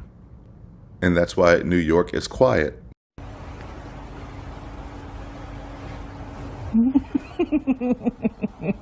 Because it's like, she has her flying monkeys and her fans that she wants them to enable her and to agree with her on everything. And a lot of them do. But at certain points, New York especially will just go quiet when he doesn't agree with things. And it's like, I don't know how to get around this, because she's just going to repeat it until you agree with it. Or you actually object and say, well, no, you probably should try to be there. And I'm pretty sure after this, he goes, well, if they're going to transport you, you need to go. And then she switches up being like, yeah, that's what my heart was telling me. I knew that the whole time. So what are your thoughts?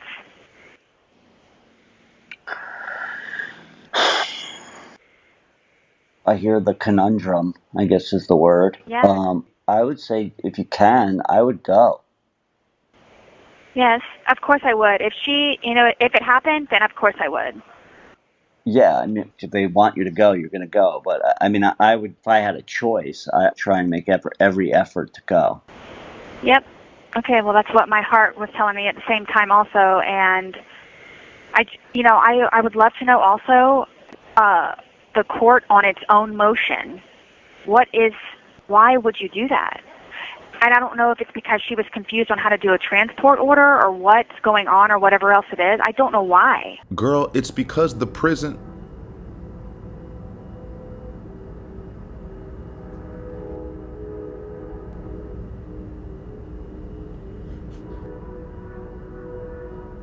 That's exactly right, Linda. It's because the prison don't like your ass. They were not going to pay to transport you. And again, this is what I'm talking about. How insulting. I don't know if that dumbass judge didn't know what the fuck she was doing, or she's too stupid to know how to write a transportation order. I just don't get it. It's because this is a civil proceeding, and transporting you from Lowell to Orange County, which is like 90 minutes, an hour and a half away, would take so many resources. They would have to pay to transport you, pay for the mileage, pay for the security guards, to transport a violent criminal offender, meaning you have different security protocols than someone else. They have to stay at the courthouse all day and sit with you for hours on end. All of this is overtime pay, by the way. And the processing of leaving the prison and coming back to it would also take all of this time and resources. It would easily be over $1,000 just to transport her, have all of these things, and to get her back. And for what? This is a civil proceeding, not a criminal trial. In civil court, you don't have a constitutional right to be present. You have the right to have access. She did. She does. And plus, we know from the trial that Judge Jackson tried to get her there when Correctional Officer Santiago butted in, and it was so cringe. I'm sorry. My classifications department is speaking to me. Hold on one moment, please. I'm sorry. Hello, excuse me. Your Honor. Hello, Your Honor. Yes. This is Classification Officer Santiago. I work at Lowell Correctional Institution. Due to our procedural operations over here, she's going to need to be off the phone at 4:50 in 5 minutes. And I just thought that I would come on here and let you know. Your Honor, and may then,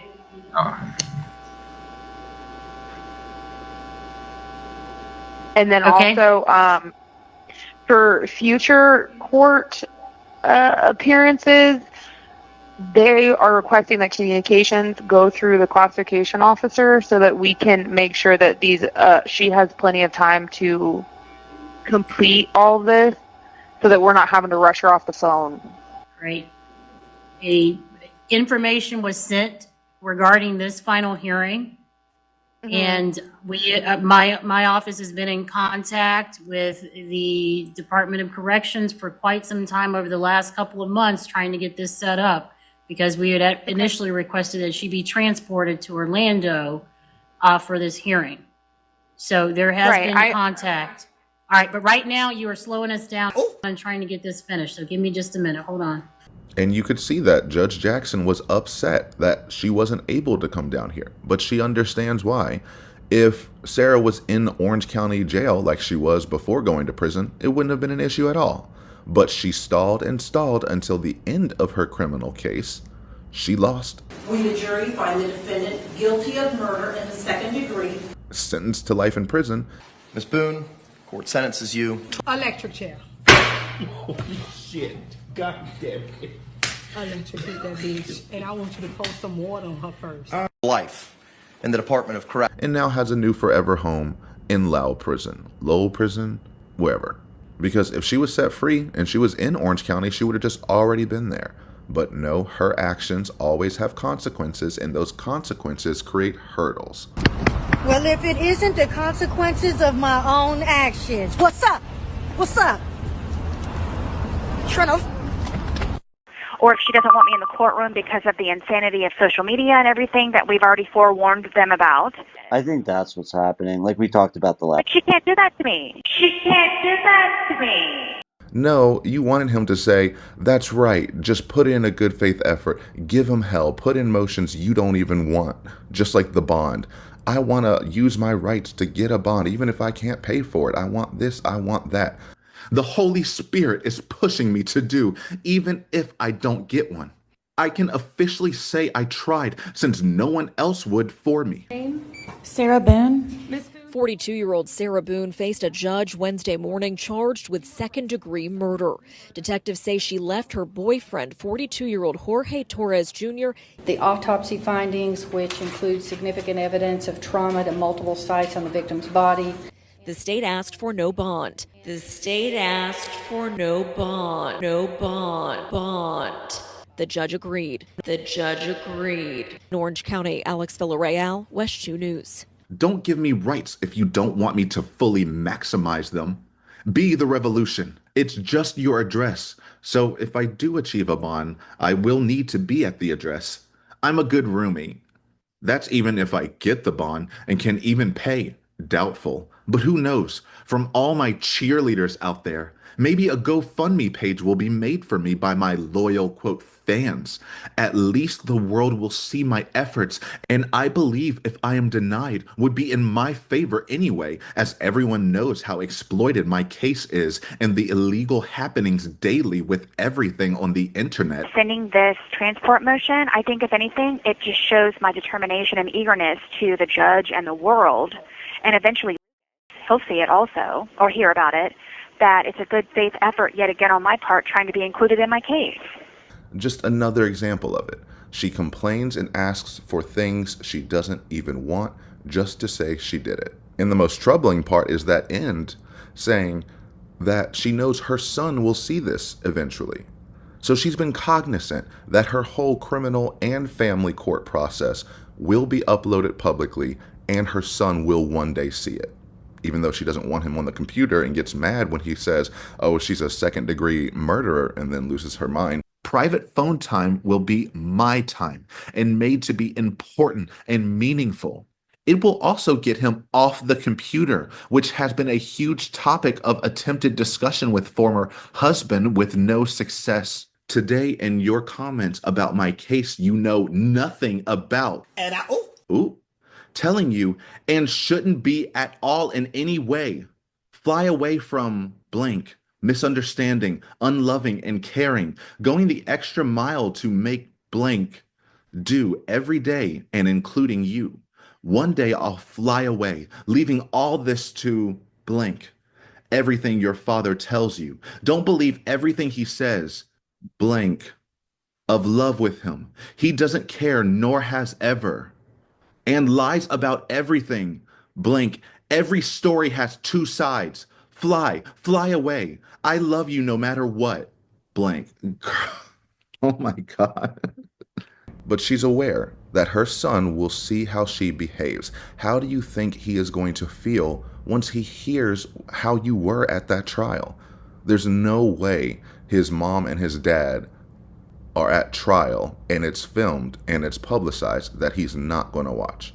And all he's going to hear is you use him to manipulate people again and again, to speak for him, to speak against what he actually said, to put words in his mouth in order to get what you want, not to actually protect your child like you claim you're trying to do. And then says, well, of course, son and alimony are absolutely worth uprooting for, absolutely. But if I don't have to and I can keep all of my luxury here, I could have been living comfortably and I can keep that. It's like I'm in this fabulous dorm and everything, but I just have nothing in my drawer but rust and the old newspapers that the previous girl left. And if to be paying me something, or at least, just something, I would have something in my drawer. And it's just like out of $61,000, I'm supposed to settle for what he's trying to throw at me or nothing? Like I could have been living comfortably. Then I just want to stay. And then I can complain after saying no one understood me.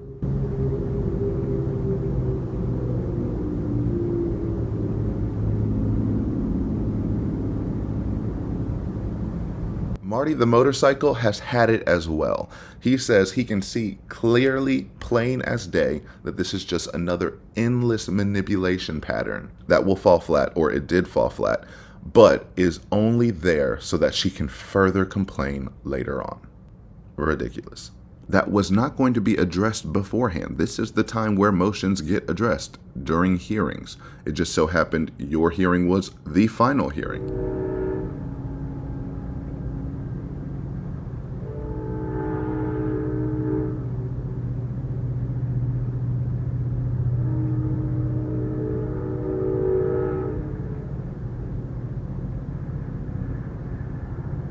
Now, Linda has a lot to say about this because she can already see the game Sarah's going to play about this. And she can be mad about it if she wants, but... And that silence was when you were supposed to object. So anything you say after the fact does not overrule what was established in trial. Whew, that was a wordy way to say that, but I hope that made sense. And this is just another one of those differences between criminal and civil court, where criminal court is more steeped in the facts and beyond a reasonable doubt, and you really want to adhere to everything I present is correct. All the numbers need to be in order, and if I need to go back and make corrections, I'm going to make sure that I make the right objections that allow me to make those corrections later on. Civil court is mainly trying to resolve issues. That number was proposed, it was agreed upon, there was met with silence, there's no issue. You bringing up an issue now after the judgment is a no-go. But she's gonna try anyway. All right, and that was her first motion for clarification. Now we are going to move on to her amended motion for clarification, because she couldn't just write a whole new motion. It has to just extend on the one she already sent. Let's get into it. Respondent's amended motion for judicial clarification and/or rehearing regarding alimony arrears, correction of payment information, and telephone communication stated in the supplemental final judgment. Comes now, pro se respondent Sarah K. Boone, pursuant to Florida Rule of Civil Procedure, and respectfully files this amended motion for judicial clarification and/or rehearing regarding alimony arrears, correction of payment information, and telephone communication stated in the supplemental final judgment. In support of this amended motion, respondent states, 1. On April 7th, 2026, this court entered its supplemental final judgment in this manner after final hearing on August 25th, 2025. 2. On April 22nd, 2026, respondent timely filed her motion for clarification and/or rehearing regarding inconsistencies in the court's findings concerning alimony arrears, 26 months. 3. Respondent hereby amends and supplements her previously filed motion to include additional issues arising from the court's order regarding corrected payment, deposit information, and telephone communication between respondent and the minor child. 4. In the supplemental final judgment, page 15, section E7, the court orders, quote, all alimony payments, deposits shall be made by cashier's check, money order, or certified bank draft made payable to correct pay and mailed with a deposit slip by the due date above to FDC email deposit P.O. Box 5. The information above is incorrect and requires correction to ensure respondent properly receives the court-ordered payments in a timely manner. 6. The correct payment information for money orders, cashier's checks, certified bank drafts needs to be made payable to Sarah Boone. 7. The correct mailing address is 8. Respondent requests also whether petitioner may satisfy the court-ordered payments electronically through the approved online system, which provides expedited access to funds and proof of payment at www.correctpay.com/Florida. 9. In the supplemental final judgment, page 15, section E6A, it states, quote, within 90 days of petitioner being identified on Sarah K. Boone's automatic visiting record with a current, quote, approved status pursuant to rule, petitioner shall make payment number 1 in the amount of $600. 10. Petitioner has been an approved visitor since September 17th, 2025. See Exhibit 1. Exhibit 1. Respondent requests clarification as to whether the 90-day period begins from the entry of the supplemental final judgment or upon approval of becoming a visitor as stated, and the correct dollar amount for, quote, payment number 1 pending her original motion. 11. In the supplemental final judgment, page 13, section D1, it states, beginning May 1st, 2026, mother shall be entitled to one telephone call per week with the minor child, 12. The court does not specify which party is responsible for the financial costs associated with the weekly call or any holidays referenced within the order. 13. Further, the order does not address whether additional telephone calls may occur if respondent is willing and able to pay all associated costs for such communication. In the, what, respondent? Is this page 1 again? Wait, 1, 2, 3, 1, 4. Okay, it's just a misprint or whatever. 14. Therefore, necessary clarification is needed for determination of A, whether the petitioner is responsible for accepting the weekly and holiday calls at no expense to the respondent. B, whether additional telephone calls may occur upon agreement of the parties and/or at respondent's expense. 15. For both parties to properly comply with the court's order, judicial clarification is necessary to avoid future disputes regarding payment obligations and the respondent's ability to maintain consistent communication with her minor child. 16.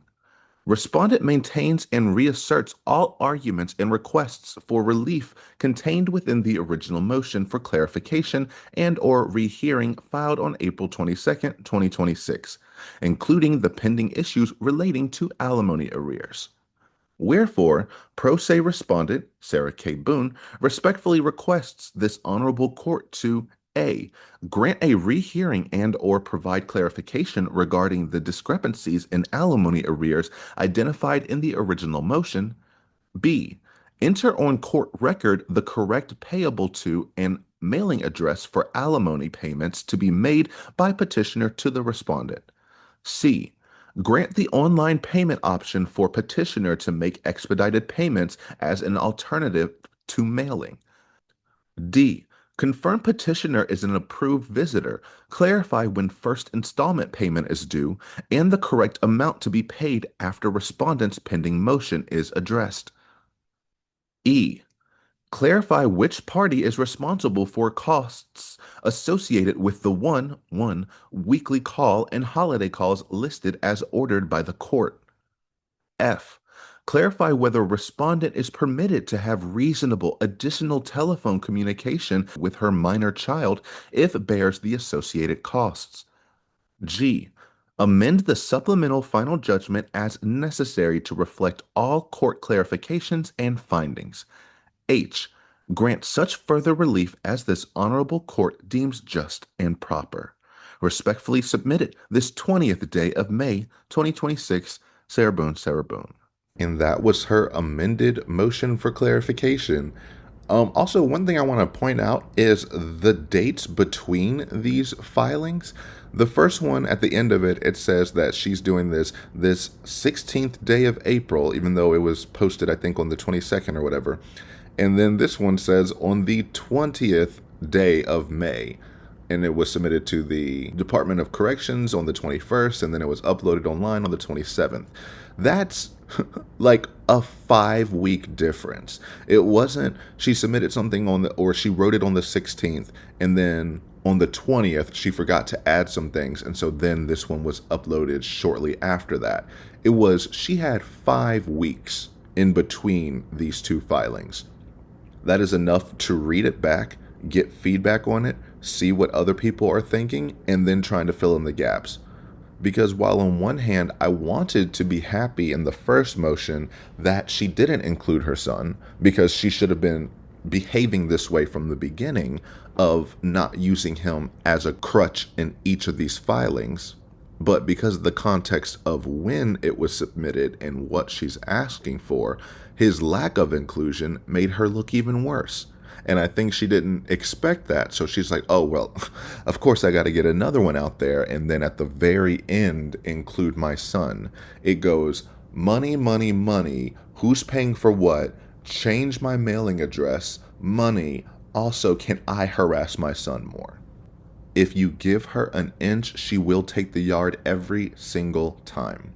So I have nothing. So you have everything. So when you show me that you have something of your everything that I can have, I'm going to try and take it.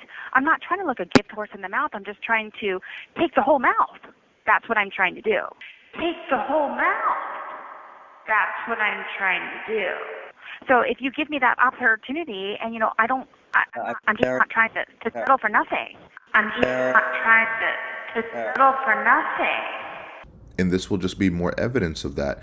And we're going to run it back and break it down line by line. But before that, there's something I want to kind of bring up. I don't know if many people harped on this, but based solely off of these two motions alone, Judge Jackson's order worked.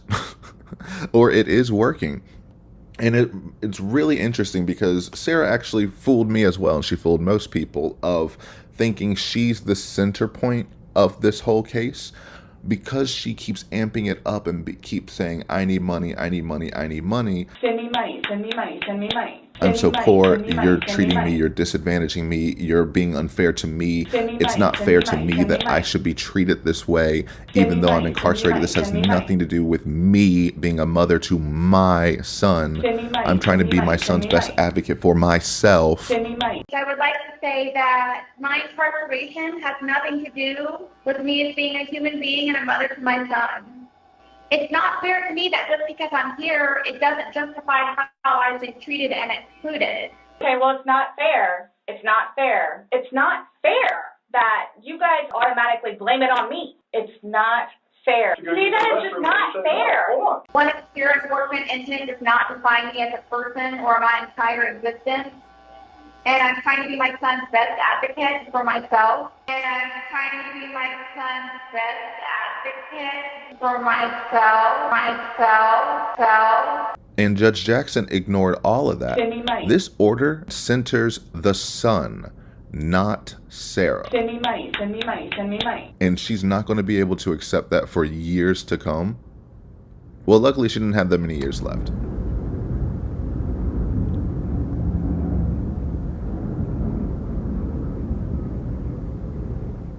Exactly, Paulina. That's what I meant. She doesn't have many years left until he's an adult. I hope she has many more years left in her life. But Judge Jackson's order is focused on what does the son need right now, not what Sarah needs in some mythic future when she's told again, hi, you're a killer. Court sentences you to life in the Department of Corrections. Stay behind bars. And even in the wording of what she's done here, it shows a resignation of a lot of the points and arguments she was trying to make. She said, I want all telephonic communication. I want credits added to the tablet so there's no interruption. I want video visits, videograms, everything I can possibly have to stay in my son's life. Thank you, Your Honor. My request that I put in my pretrial statement Send me money, send me money, send me money, send me money, send me money, send me money. Or to have daily telephone calls if I would like to have them. If I would like to have them with my son, which he would like to have as well.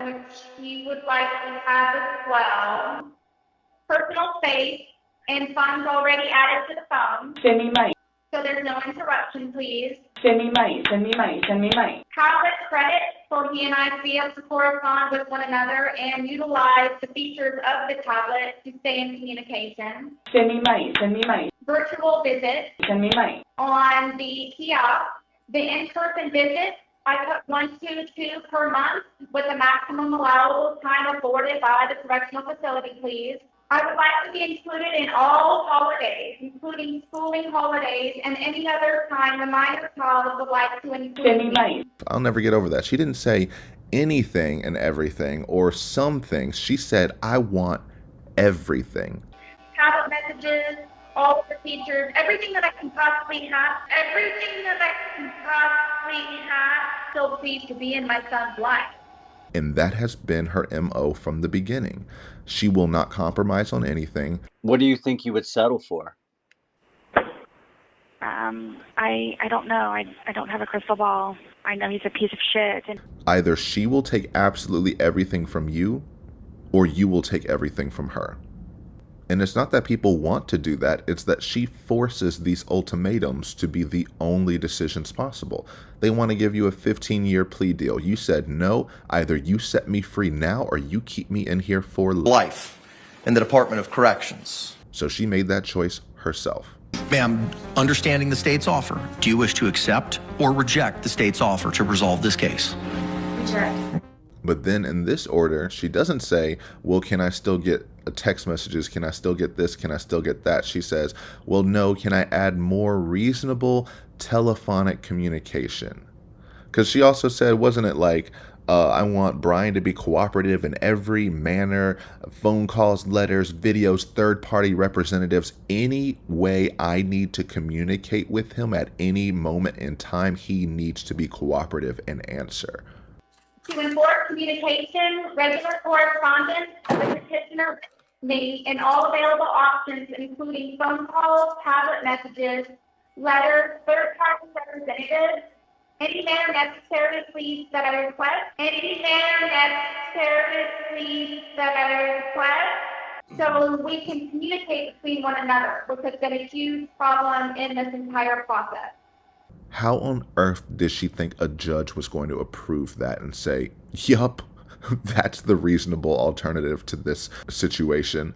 Mothers behind bars for life for murdering someone. We're going to make sure that the father, who has to solely raise the child, has to do anything she asks and answer any question and cooperate with her in any way. It'd be one thing if the roles were reversed and she was the one on the outside, then Brian would have to cooperate with her. Absolutely, that's the only thing that makes sense. But when the roles are reversed, she still thinks, I'm a mother, so you have to give me all of these things. And she has used that boy and that title time and time again, especially in her criminal trial, swearing on her son's life. Like, what do I need to plan on? I promise you, on my son's life, it was not intentional. I promise you, on his life, it was not intentional. I don't know you. I can't say I know anything about you. I don't know what would be a true statement, what would not. I mean, you're promising on your son's life, that's fine. That's how much it means. Sorry. That's how much it, look, that's how much it means. I hope you take that to heart. Please.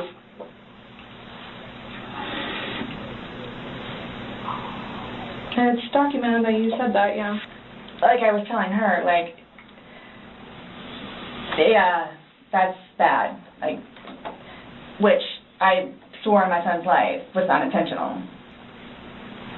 So that's why I'm trying to figure out what I need to do for myself. For myself. I'm an outstanding mother to my son. I mean, I've always been a straight A student. I am an outstanding mother to my son. Okay. I excel at everything. He loves me more than anything. I love him more than anything. He's so happy I'm there.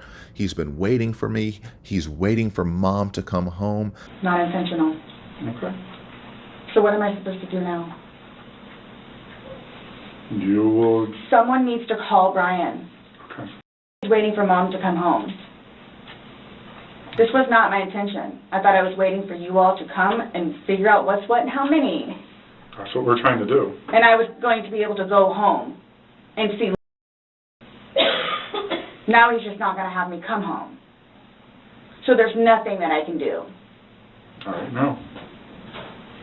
There's nothing that I can do in order to go home and see and prepare. All right, no. Mom, because mom equals good. Good equals I didn't do this. When multiple things can be true at once.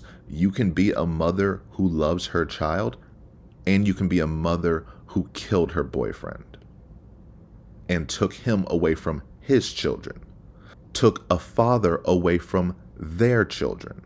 So while she wants to center herself and her son, there were more children involved in this case than just hers. And she doesn't care at all.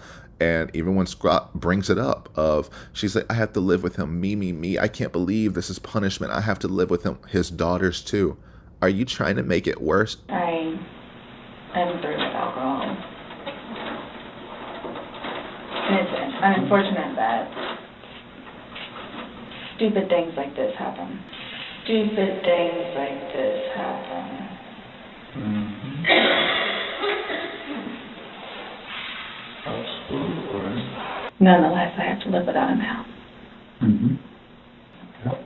His daughters too. Are you trying to make it worse? Are you trying to make it worse? Sorry, what? Are you trying to make it worse? Make what worse? How I feel. How I feel.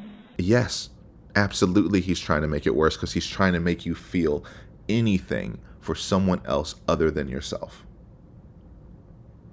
And you couldn't do it. You got offended that someone actually brought up other victims that were going to suffer because of your actions. But yes, despite all of this, it seems like she has finally acquiesced to having one phone call a week, which also says that in between that time, the 5 weeks in between these motions could have been 4 to 5 phone calls, once a week phone calls she could have had. Did she have them? Probably. I'll just say she probably did, because it says she wrote that thing at the beginning, being mad of like, he has cut our communication down to one phone call, this unilateral decision which has no court order. For awareness of the petitioner, Brian C. Boone, continuing to inappropriately withhold rightful and reasonable parental time between mother and son for no reason. Why is this happening? Because George is dead. Not intentionally. Other than retaliation and disregard for the court's authority and his harmful, self-implemented rules, which are not in the best interest of the child. 1. In the absence of a modified court order since the trial and after both parties' closing arguments were submitted, the respondent has experienced increasing unilateral restrictions imposed by the petitioner, vastly limiting her contact with her minor son. These restrictions of the petitioner include A. Permitting only one telephone call per week between the respondent and minor son without a court order authorizing implementation of such restriction. Fun fact, it does now. And you can't take it. Okay, but let's replay this and break it down. Respondent's amended motion for judicial clarification and/or rehearing regarding alimony arrears, correction of payment information, and telephone communication stated in the supplemental final judgment. Comes now, pro se respondent Sarah K. Boone, pursuant to Florida Rule of Civil Procedure, and respectfully files this amended motion for judicial clarification and/or rehearing regarding alimony arrears, correction of payment information, and telephone communication stated in the supplemental final judgment. In support of this amended motion, respondent states, 1. On April 7, 2026, this court entered its supplemental final judgment in this manner after final hearing on August 25, 2025. 2. On April 22, 2026, respondent timely filed her motion for clarification and/or rehearing regarding inconsistencies in the court's findings concerning alimony arrears, 26 months. 3. Respondent hereby amends and supplements her previously filed motion to include additional issues arising from the court's order regarding corrected payment, deposit information, and telephone communication between respondent and the minor child. And that's when she first mentions her child, because she always at the very end or at the very beginning is going to shoe in her child, so now she can say this whole motion, both of them, were about her son. Why do you make the active ongoing decision to not order any of my reasonable requests, including for my son? Why do you keep lying about placing orders for any of my reasonable requests, including for my son? Why do you tell me to call back or you will respond to a message for order confirmation numbers and you do not order? As stated, this will confirm you placed the order. No. Also, this isn't really an amended motion. She says this is an amended motion to her original one, when it's really, like she says, I would like to amend and supplement. This is a supplemental motion, because amended motions means it replaces the original one. So normally when you do an amended motion, you basically retype out the original motion, make your corrections, add whatever you need to add, and then you submit this, and that document becomes the new motion, and you just forget about the first one. And we saw that happen with one of her pretrial statements. I couldn't find the original, but in one of her, it was her amended motion where she changed the child support, because her original submitted motion, she asked for the child support. She said, of course, those $4,000, that needs to go to me. Then when she realized she had absolutely no claim to it whatsoever and it sounded ridiculous, she submitted an amended motion. Modification of child support. 1. Respondent requests the court eliminate future child support obligations, allowing petitioner to retain funds for the minor child's expenses. 2. Any funds held in the Florida Disbursement Unit should be returned to petitioner to be used for the minor child, and these funds uses are to be mutually agreed upon between petitioner and respondent how and for the proper support of minor child, which completely replaced the first one. I can't find the first one. It's out there somewhere, I'm sure. But the amended one changed it to mentioning, I would like the child support to go back to the father as long as he allows me to control them. So basically going to her, being like, as long as I have input on how that $4,000 is used, then I will allow you to give his money back to him. Judge Dean was on the bench, so that should be concluded. Right, so you agree that Mr. Boone should not be paying you child support? Correct. Yes, Your Honor. All right, they made a statement that there is approximately $4,000 that is sitting in the clerk of courts with regard to child support. They're asking that that be returned to Mr. Boone so that he can use it to care for the child. Do you agree with that? I do, only if he decides to include me, please. Only if he decides to include me, please. On some of the things that I would like to have my son to have also, and things that he had made mention to me that he would like to have in order to become more of an adult and his growth in his teenage years. Then just ask for the money then. You're basically saying, yeah, I want you to give him the money back as long as I can control what happens with it. But that is more of an amendment, and this is more of a supplication. This could have been two motions. Motion A could have been a motion for rehearing, reconsideration about the alimony and the math. Did you get this right? Can we at least talk about this? Yada, yada. And then the second motion would be motion for clarification in terms of the phone calls, the payment, address, the this and the that. 4. In the supplemental final judgment, page 15, section E7, the court orders, quote, all alimony payments, deposits shall be made by cashier's check, money order, or certified bank draft made payable to correct pay and mailed with a deposit slip by the due date above to FDC email deposit P.O. Box, 5. The information above is incorrect and requires correction to ensure respondent properly receives the court-ordered payments in a timely manner. 6. The correct payment information for money orders, cashier's checks, certified bank drafts needs to be made payable to Sarah Boone. 7. The correct mailing address is 8. Respondent requests also whether petitioner may satisfy the court-ordered payments electronically through the approved online system, which provides expedited access to funds and proof of payment at www.correctpay.com/Florida. And this is another one of Sarah's classic, you got the wrong mailing address complaints. Because that's what she does with everything. That was sent to you by way of mail. Did you receive that? I did yesterday. Okay, all right. I know that you had brought up concerns regarding mailing, and I just wanted to go through the historics with regard to the mailing. As you may recall, back on June 28th, we had a hearing where I granted Ms. Cushman's motion to withdraw and addressed your forfeiture, alternatively a waiver to counsel. You were hand-delivered a copy of that order. On May 25, we had a hearing and an order was entered and a notice of hearing was set. That order was hand-delivered to you. Thereafter, there was an order setting hearing that was entered on July 29. That letter, or that order rather, was sent to you at P.O. Box 9109, Seminole, Florida 33775, which is the Orange County Corrections Department mail address for general inmate mail.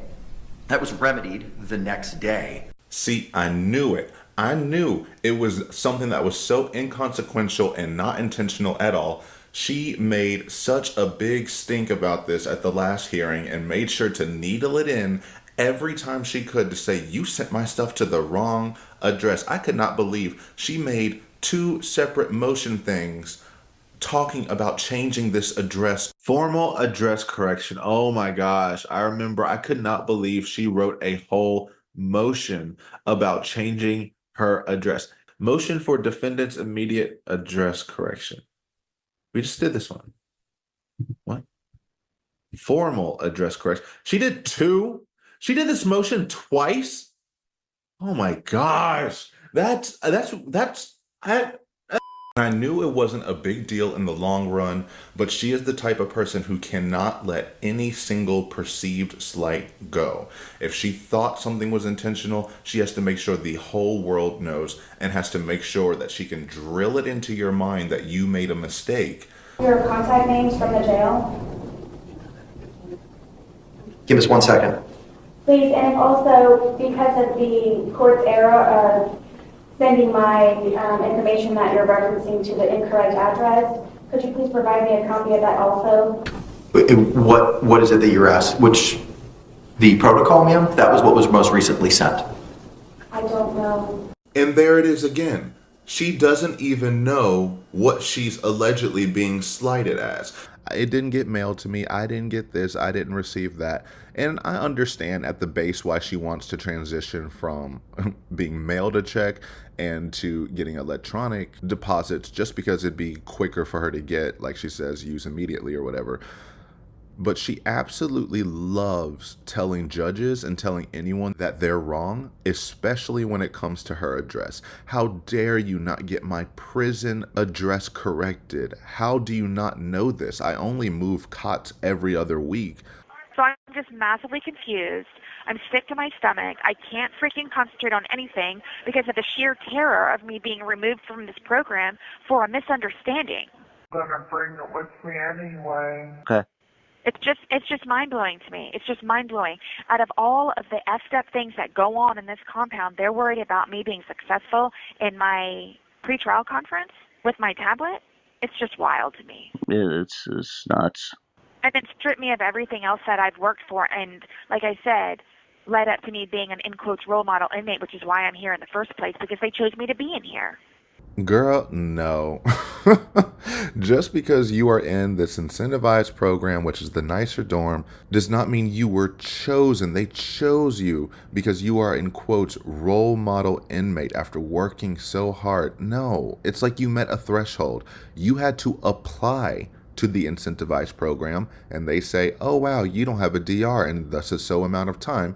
You meet all these other qualifications. Sure, you can go into, you get approved to go to the incentivized program. So the whole thing was a waste of time. The whole thing was everybody's waste of time. No. Well, who gives a shit? That's my time. It wasn't your time at that point. I'm the one who took, I took that responsibility.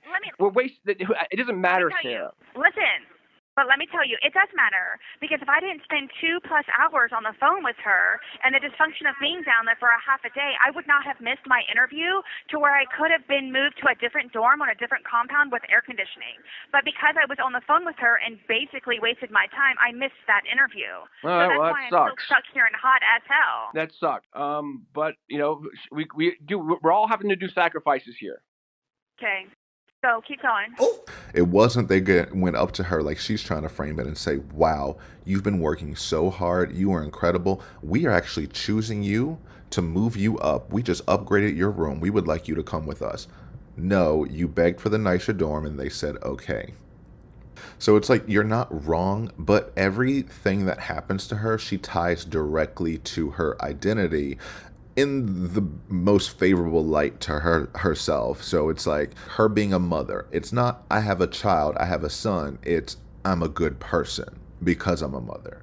I'm in this incentivized dorm. It's not, I was approved for placement in this dorm due to not having any disciplinary reports, and now I'm worried because I am getting a DR and now I'm risking my spot in the incentivized program. It's, I'm a role model inmate, and they're trying to make me not succeed in my family court case. The appeal, I filed an appeal, means my release is pending. Me as a person, my identity, I'm going to be released because of this appeal. I've been avidly striving to and will continue my pursuit to be even more meaningful to my son in my continued hard-fought efforts to see him in person while temporarily located at DOC and in the meantime of my appeal and my release. In the meantime of my appeal and my release. And all other positive aspects that I have with my son on the horizon. All other positive aspects that I have with my son on the horizon. Advocating for communication. I want to talk to my son as much as possible anytime I want. I'm advocating for my son, for his best interest on his behalf.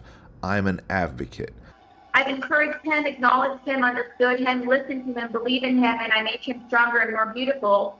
Foremost and above all, meaningful means love, which the respondent speciously and immeasurably will always have a wholeheartedly provide for her son, which is priceless. And no circumstance or agreement or modification in any lifetime can change or end. I am part of his daily life, and for him to take that away from me is just out of bitterness and spite. I want to be a part of my son's life. And people forget that I have a pending appeal. So to prove my innocence, which is what I've been doing since day one, and I'm trying to be my son's best advocate for myself. Again, I am my own best advocate and will never conform, staying true to who I am. I'm a role model inmate. I'm a good person. Good person. Great person. Angel. Best thing that has ever happened to you. Yes, ma'am. I'm going to be released. None of these claims are true. And then she takes these labels that she applies to herself as justification for, of course I didn't do this. I'm an outstanding mother. I mean, I've always been a straight-A student. I am an outstanding mother to my son. I excel at everything. I'm very smart. I'm better than everyone. I excel at everything. I'm a role model inmate. Of course I wouldn't do that. Of course I wouldn't zip a man in a suitcase, film him, taunt him, laugh at him while he slowly is dying in front of my very eyes. Of course I wouldn't lie to you about getting permission to bring my tablet in, even though I told you I was going to bring my tablet into my meeting regardless of what happened. So, can you bring your tablet? I'm hoping so. I'm going to bring it with me anyway. And she came out and asked me, who gave you permission? And I said, Miss Santiago. So then they went back and got Miss Santiago, and Miss Santiago came out yelling at me that she never gave me permission to bring my tablet. And I said, I never would have brought it if you didn't. Never would have brought it if you didn't. I'm going to bring it with me anyway. And so then another sergeant came in and told me to stop talking and yelling at me in front of everybody. So I have like 4 people yelling at me, and then Miss Foss came out there behind. And I'm in my head, I'm like, Peter, I'm like, what is going on? And that's why she sees everything in the exact opposite. You're not, charging her for murdering someone. You're calling her a murderer and a killer. To speak ill will, he has called me murderer and killerer in front of my son, which is another reason why I wanted to have a guardian ad litem, which has been denied, I believe, 3 times. And that's attacking her identity. But she's a good person, so she avoids accountability for her actions. If I can just prove to you that I'm nice and that he's mean, or that Miss Santiago is lying, or that everyone else is the issue, then I don't have to pay for anything. Yeah, I just had to say that because role model is crazy. Wow. And so every day I don't sleep. Every night I don't sleep because I'm terrified they're going to wake me up in the middle of the night, tell me, I have to pack all of my stuff. I have to drag it all the way over there. I have to stand there handcuffed holding all of my stuff. And you don't understand, 90% of my belongings, because I don't have anything else, are my court documents that I have from my criminal case that I might be doing something with at some point in my life. And so Tuesday morning at 6 o'clock in the morning, I have to pack all of my belongings, all of my casework, all of my criminal casework, my bedding and everything, and take it with me to this board hearing and stand in front of everybody and justify my case. Oh, so chances are they're gonna move you if they're making you bring all your stuff, right? They do that just in case. So it's very serious, and I want you to know that. So if you don't hear from me, something has happened. But Trying to do that, and then remember I have this pending DR on Tuesday, so I don't know what that's going to do to me. What are Everything else. what are the people, like all the other inmates, what do they say about that? Do they think that you're going to get booted? They don't know. They say to me, which numerous ones have told me, even the hardcore ones that have been here forever and dealt with things like this, is that they will do what they want to do. It doesn't really matter what I say. It just, a lot of them say it depends on what mood they're in that day. Wow. Well, after I found out about this DR, I came back and I threw up. I was so upset about it. I haven't slept. I toss and I turn, and all I do is worry about all of this. And this is a lot. Like, this is a lot. And I don't tell anyone about it. I wait for you to mess up so then I can yell at you and call you stupid and tell you to correct this. And what she's really mad at is because she knows she would receive, Brian would act just like Judge Cranick when she would say, well, where's the payment? I've been needing it. And he's like, I mailed it to you. And it was the same thing with her case law of, well, I didn't get it. And Judge Cranick's like, okay. I don't have that. The only thing that I was provided was the notice of provision of witness list from the state, and then the JAC packet. Those were both provided to you in court. You are correct. The balance of the things that I'm speaking about were mailed to you at the legal mail address on August 9th. Which I have yet to receive. Okay? This is the first time I'm seeing each one of these documents. I understand that. They were filed August 12th, and unfortunately this morning, due to an issue with the e-portal, I wouldn't have internet access anyway to receive those. they were sent to you via U.S. mail as well. Yesterday? Yes.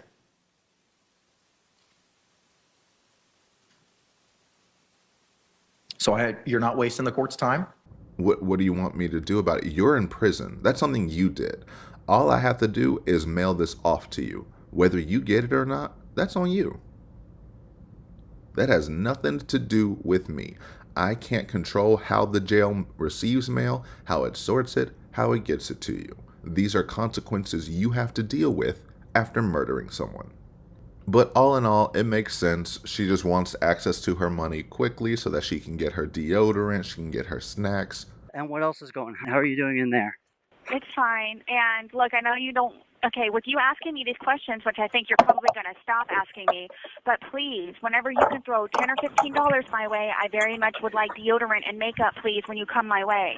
I can't ask my neighbor anymore for her deodorant because she's running out of it and I'm being claimed that I use it all. So now I really officially have no deodorant. So what I did today was I used a bar of soap and I just rubbed it under my armpits really good when it was wet. Jesus. Okay, well, yeah, now that I'm approved, I will, ask the people that are interested in, supporting, and I'll reach out to them and I'll ask them if they're interested in helping you out. Okay, well, can you do it sooner than later, please? Because Yep. I very much need deodorant. I've been asking for it for a long time, please. I know, yeah. Here are my list of requests, my catalog order you both have been promising me, and to tell you anytime what I need. If so, I can't pick and choose what gets fulfilled. The entire order is declined. I can't get most. I went by you and Peter telling me, don't worry, especially Peter while at the horse show getting contributions from so many supporters who want to chip in and told me to just send my list. I did. So now what? Declined? I was supposed to have funds in my account by this upcoming Monday, February 24th. And believe me, I understand and live a quote-unquote a terrible time right now. It always is, guys. I get it. Used to it. Gonna be like that for the rest of mine. Okay. And I would like to look semi-decent for you guys in these proposed interviews that we have with some kind of makeup. Yeah, I gotcha. It's needs, not want. It's Yeah. needs, not want. I totally hear you. Then have the nerve to say it's needs, not wants. Makeup and deodorant are the definitions of wants, not needs. If you need deodorant, wash your funky armpits in the shower extra good. If you need some makeup, get you a Kool-Aid pack that you can't afford and some water and make it work. But that's how she treats Brian too. She says, I need all this stuff. No money is spent frivolously. These are needs, not wants. Active decision not to. We don't have to talk to each other. It's one time to just get me what I need and can have. You make it a million. Do you really want me in your life so much to make me contact you every day, every day, every day? I ask as many times as needed to finally get an answer. 1, you will be adding commissary funds, enough to get me out of the negative and still be able to purchase items needed from the 2 weeks prior I was unable from you withholding and never telling me anything, causing me to call, which I do not want to do for reasons stated and known by you. 2, you will be purchasing 2 eye cares. 1, Delicious Delights. 2, Wake Me Up. 3, you will be purchasing 2 hot meals. 1, burger with wings.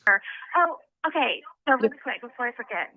Please, if anything, may I have 1 hot meal? May I have a hot meal in between of all the visitation? Okay. And if I may, please, beanie burgers. The burgers are usually uncooked and I don't like them. At least from county. I haven't had that one here yet. No problem. No burgers. I wrote it down. I promise. Please don't. I was made to cry over a cheeseburger when explaining to him the amount of weight I am continuously losing weekly due to being sick. And thought this would help me gain by eating. I was still told no. 1, burger with wings. 2, wing meal. 4, you will be ordering my books. 1, hymnal. 2, Mornings with Jesus devotional. 3, 365 of prayer devotional. 4, Clara and the Sun. Your response to try and confirm with you again about receiving any of these next week was, I should be. I was unable to receive a definite answer after asking as, quote, I know how you are and how you lie to me about everything. You said also, I do not need anything in jail. Coffee, food, socks, stamps, pens, paper, to see my son, to speak to my son, read books, etc. are needs which you are making the active decision not to provide to me and in which I can and should have. You also stated you cannot tell the future, but you can for me going to prison, as you stated was the reason for your location of moving. Ms. Boone, court sentences you to life in the Department of Corrections with credit time served. And your stipulations that are made in your summons and paperwork I have. Also that I will be going to prison sometime in May. Remember, please, I will pay for these to receive. I am still waiting if I pay or not. I'm still waiting for you to be nice. Again, thank you for a response finally, and I'm grateful you did not hang up on me as you do so often when I begin reminding you of your responsibilities and your lies you keep telling. Hello? It's me again. You are despicable. Respond. When do you get to Send me money, send me money, send me money. Take it easy.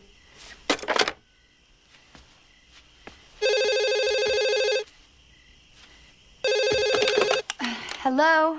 Hi, calling you back. respond? Schedule blank. Just order finally. Act like a real man and father. Stop being such a peep. Was that a read? Brian, and our son still loves me. Grow up. See ya.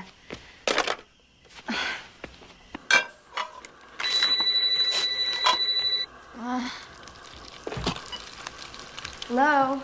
Why don't you want to talk to me? You don't want to talk to me? Quote, I don't want to talk to you. When I asked why you keep telling me to call you in, quote, a couple days, why you won't respond to any of my messages on the tablet. Don't hang up on me.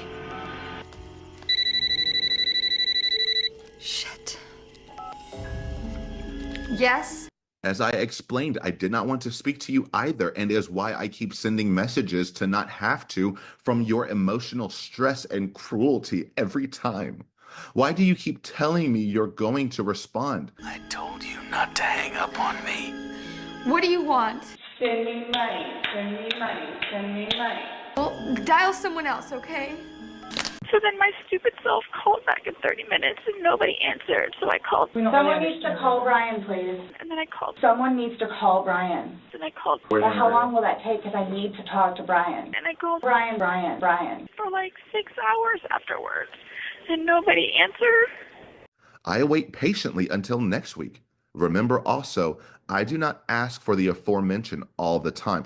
Oh, fuck no. Yes, you do. And you know she's lying. She will make anything that she wants an absolute necessity. She will die if she doesn't get them, and then she'll ask for that same thing she said she couldn't live without for the next year, showing that it wasn't actually dire and that these are wants. Work for your money or do something. Oh, begging ass. Hide the money, y'all. There's poor people around.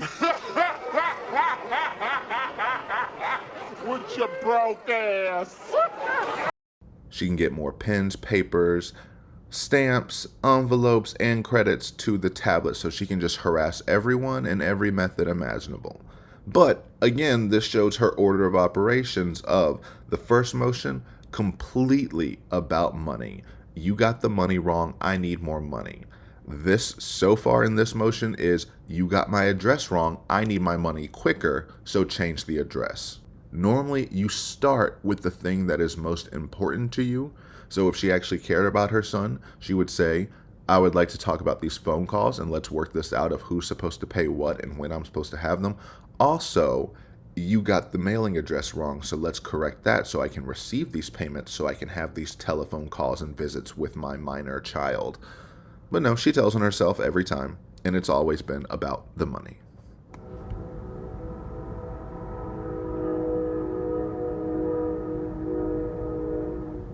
That's exactly right, Linda. I, too, do love a good paycheck, but what Sarah needs is a reality check. 9.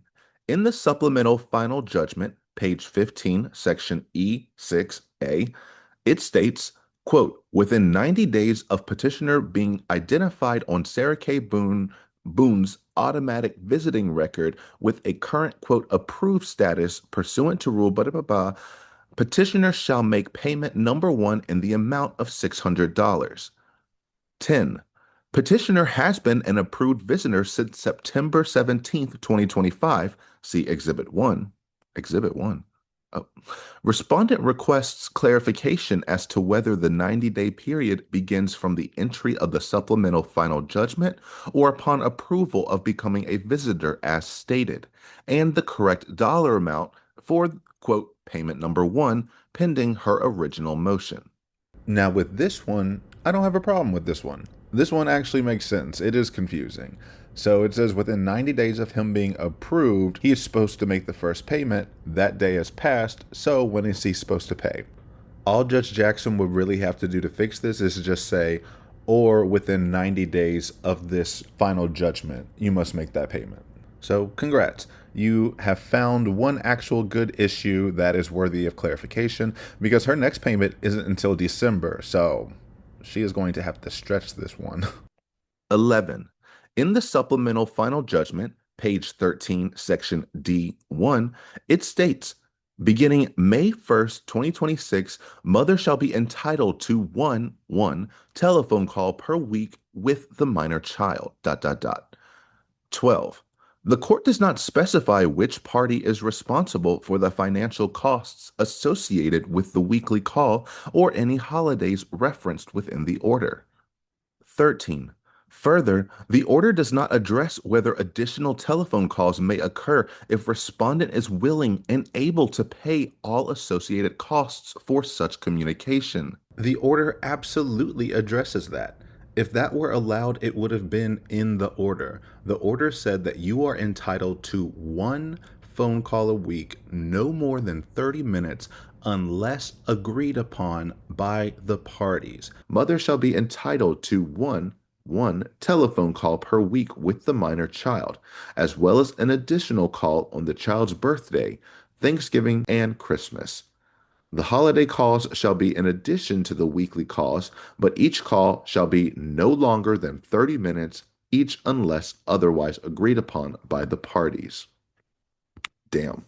That is the limiting factor. It was never an issue about whether he can pay or not, or payment in general. She wanted to make it an issue. He said, yes, these phone calls, they stack up. You call in 4 times in one night, me paying $20 for y'all to talk a night is too much. Like yesterday, Brian got so mad, Peter, that we had almost 4 phone calls, and Brian is like yelling at to get off the phone because we kept talking to each other. Why does Brian care? Because he has to pay for it. Oh. I mean, ask me if I cared. But also, The content itself was determined to be harmful. And you agreed on that. Because the issue wasn't simply that he has to pay for a lot of phone calls, it's that you also upset him. It is a coin flip. He never knows. Sometimes he's happy after talking with you, sometimes he's depressed. He's a child and he should never be made to feel that way consistently from talking with their parent. And because of that, Judge Jackson limited you to probably the lowest amount of entitled time you can have. That means once a week for 30 minutes, they have to pick up that phone call. No more, no less, unless they agree upon it. And that's what she is trying to get around. She can't stand it. She thinks Brian already has all this power over her, and he does because it's his money, resources, time, effort, and everything to accomplish the things she wants. If she had different priorities, he wouldn't have that much control over her life. But she prioritizes very specific issues that involve him, and he has the advantage in every single category that she enters. That's not his fault. That's yours. That said, the thing she hates more than ever is having to actually cooperate with Brian.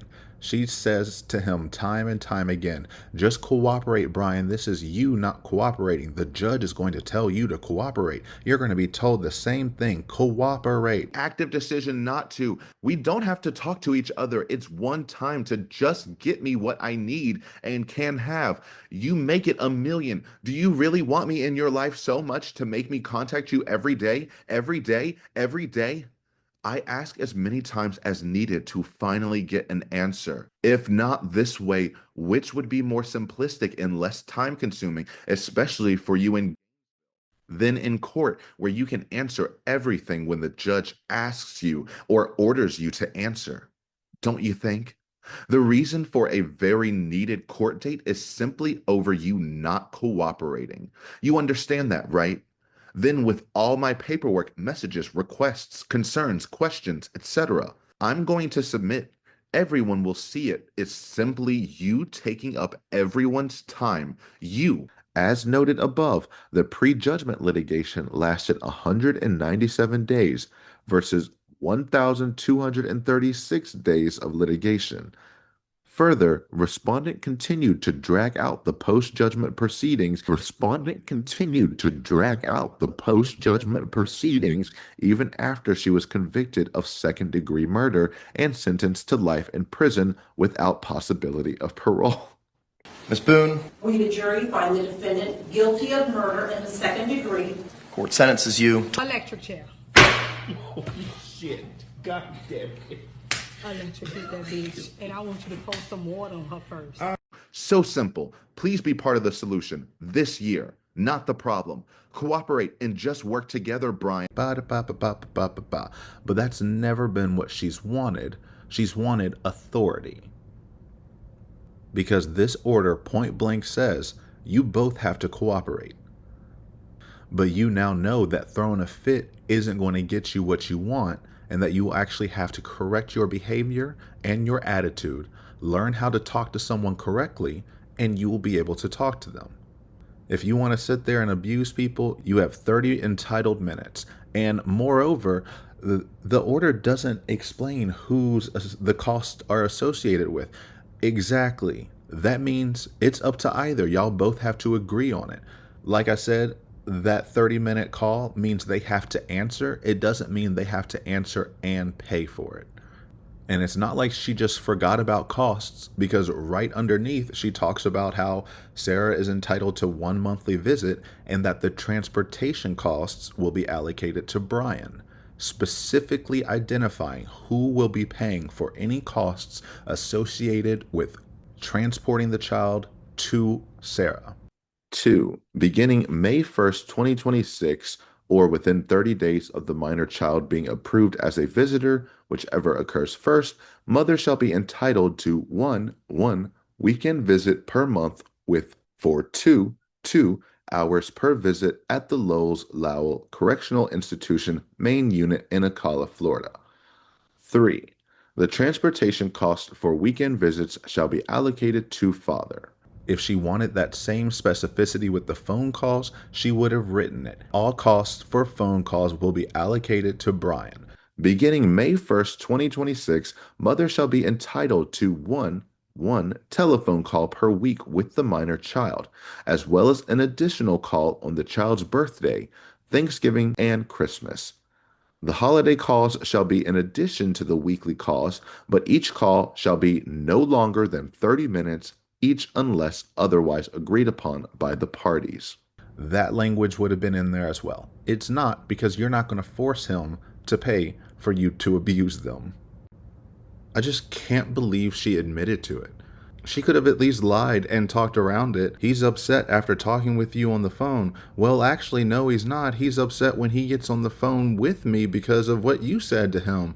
And he's only upset because he hasn't seen me and this and that. He's never shown me that he's upset. I think you're just lying. And then it turns into a he said versus she said. You say, nope. If he's upset, it's because you, Brian Boone, allow him to curse on the phone. Why do you allow, why was your statement made that our son is upset after speaking to me on the phone? Do you know specifically why? Because you asked me or him? Because he tells me. I can see him. I'm asking you if he explained to you why he was upset. Yes. And why is that? Can I mean, any number of different reasons. The way you talked to him, what you said to him, how you made him feel. I mean, the plethora of emotions that you corrupted. Is it because you allowed him to curse on the phone? That I allowed him to what? The majority of the time, I will tell you this, which you are unaware of because You're you not do not telling anybody anything, ma'am. You're asking a specific question. Ask your question. Yes, Your Honor. Do you understand the majority of him being, in quotes, upset is because you withhold him coming to see me? And he's had to wait over 9 months now that he has the opportunity to, and you continuously lie to him and me about, and the court, filling out the application. Okay. Not at all what he tells me. You specifically, the way you talk to him is what upsets him. And honestly, before yesterday, after you got done talking to him, he told me that he would prefer him being able to make the decision of when he wants to talk to you. Yes, we spoke about that yesterday, and what he said to you was, Right. So did I'm not going know to also. object at this point that the child hears that's happening. I'm going to sustain the objection. Move on to a different topic. Meaning you're not punishing him for doing something I don't like from him, and or he's being mean and calling me names, and because of that, I have to do it myself. Still insinuating that harm or discipline or negative emotions, feelings, and actions must be inflicted on the child because you heard words you didn't want to hear. The judge doesn't care what you write. My son now says the same when I correct him on how he is being mean and rude to me. When I correct him on how he is being mean and rude to me. That is why your time is limited. What respondent? Is this page 1 again? Wait, 1, 2, 3, 1, 4. Okay, it's just a misprint or whatever. 14.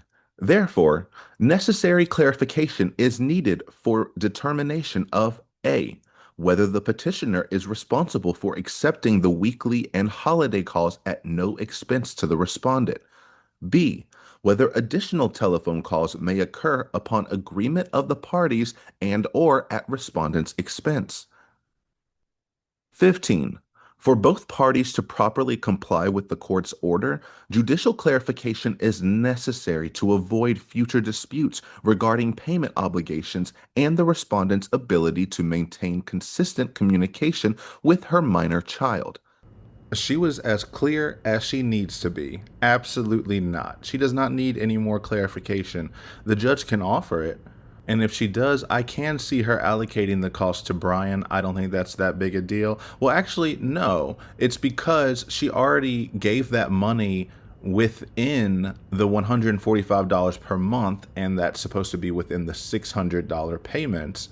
Because for communication, she gave her money allocating enough money for 2 calls per week. Even though she's only entitled to 1 phone call, the judge was nice and said, for this communication, for the money that I'm going to give you there, I'm actually going to allocate enough money for 2 calls. So $10 rather than $5 a week for you to talk to your child. Because Brian did mention that, sure, you can call back to back and you can talk to him for an hour, but we just need this tailored down to once a week and not every single day, endless harassment.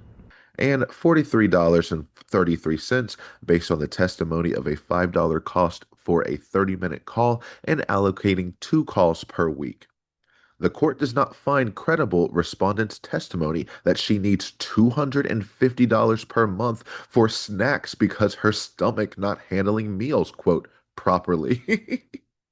She admitted on cross-examination that the prison provides free breakfast, lunch, and dinner. She provided no competent, substantial evidence of any medical issues resulting in, quote, low blood sugar that would necessitate the need for snacks between her free meals. And you can already see getting a little snippy in order for people to comply with their obligations and there are no disputes in the future. Unfortunately, Sarah Catherine Boone Paulsen. Excuse me. Where is he? Where is my son? You're eating my peach. You will be in nothing but disputes for the rest of your life because you can't agree with anyone on anything. So the fact that you will be court ordered. What did you say to George? That was way before, I think, the last time that he got arrested, where he was flying off the deep end. But then I had him bailed out. I got him out of jail. Right. But because he had violated the pretrial diversion, this time it's probation, so you don't have a choice in it. You have to go to see your probation officer. You have to go to these classes. It's court ordered. Mm-hmm. Where it took him a while to get used to it and understand, they're not messing around. What I want to know is why you're not doing your part in all of this. Because I'm afraid. I'm afraid. So when he contacts you 3 days ago, why didn't you call the police? Knowing that he's not supposed to be contacting you. Why are you doing that? I would love that. His whole family despises me. I'm afraid That has nothing to do with it. Yes, it does. Okay, but you called us tonight. Yes. Right? Because that. Okay. There's so many things that he has done. And you guys are going back and forth with each other. This has happened numerous times. But for some reason you guys still live together, right? You guys still are together. He technically doesn't live here. He lives at his parents' house. Okay. You're getting caught up in that. That's not the point I'm trying to make. Why are you feeding into an unhealthy relationship? Sometimes You don't have an what I'm answer. supposed to do. Okay. I'm afraid of him. I'm afraid of his family. My son can't come over here because he's here. He doesn't live here. He doesn't live here. Then why? Okay. He did previously. But since all of this has happened and I continue... I'm surprised my ex-husband even brought the key over. I think he wants to do the same thing where it's just get him out. I want to see my son. It's not fair. Okay. All right. Well, how much of you're going to fill out all the paperwork for me? All the domestic violence paperwork? Like, have all this. Is that a yes? I'm looking for a yes or no. It's a yes. He's hiding in the bathtub. I told you guys he was here. Okay. Yes. All right. Come over here. The last time that he got arrested, where he was flying off the deep end, You have to go to these classes. It's court ordered. Where it took them a while to get used to it and understand. They're not messing around. Ms. Boone, court sentences you to life in the Department of Corrections. They're not messing around. It's court ordered. They're not messing around. They're not messing around. It's court ordered. This is court ordered that you have to agree with Brian, not instead. If you see this thing over here, this or and or, this or right here is this whole motion. This or is pulling more weight than anything in this entire amended motion, because she is trying to say, is there any way I can bypass Brian? And the answer is no. She was as clear as possible of, you get 1 30-minute. If you want anything more whatsoever, Brian has to say yes. I know you hate that, you can't stand that, but because it is a detriment for you to talk to the child, especially for you to have unrestricted access to calling, harassing, and talking to the child. In the past, we have been speaking to one another on a regular basis about everything. I have been included in his life because he has decided to answer the phone call and you pay for the call. Now, because of this, you're going to allow us 1 30-minute phone call per an entire week. No, you could have 2 phone calls. You could have 2 back-to-back and talk to him for an hour. That's fine. And I mean, if it's a birthday or a Mother's Day or a holiday, I mean, yes, there will be other things worked in, but I don't think you need 7, 8 phone calls a week. It's ridiculous. Is that due to payment or because it's harmful to speak to him that many times? Both. How is that harmful? Once again, I see him very upset at the way you talk to him all the time after phone calls. You lost that privilege. Because the thing is, she's going to keep doing it, right? She doesn't listen to anyone's boundaries. She doesn't care. She's going to keep calling. And if Brian shows them the call logs of, hey, we agreed on this, we didn't agree on any other calls past this day, and she harasses us every single day, then the judge gets to modify this order and says, the respondent is entitled to 1 30-minute phone call on Sunday between the hours of 6 and 8 p.m. And that is your scheduled time. Any other time, you are not allowed to contact. And then if it keeps getting worse and worse, the judge can flat out said, you are not allowed to contact the child at all unless within this specific time window. And it should never have to get to that. But that's just how she plays the game. She pushes everything as far as possible. And when she keeps getting restriction after restriction, right taken away after right taken away, then she's shocked saying, is it not working? Okay, well then let me double down again and ask for even more. Because if this or is allowed to pass, then it goes back to normal. She can harass them nonstop. Why? Because as long as she has $5 in her account, she can say, I can call my child. So because I can reasonably call my child if I'm willing to pay for it, as long as I make sure I have $5 out of the $600, I can call as many times as I want.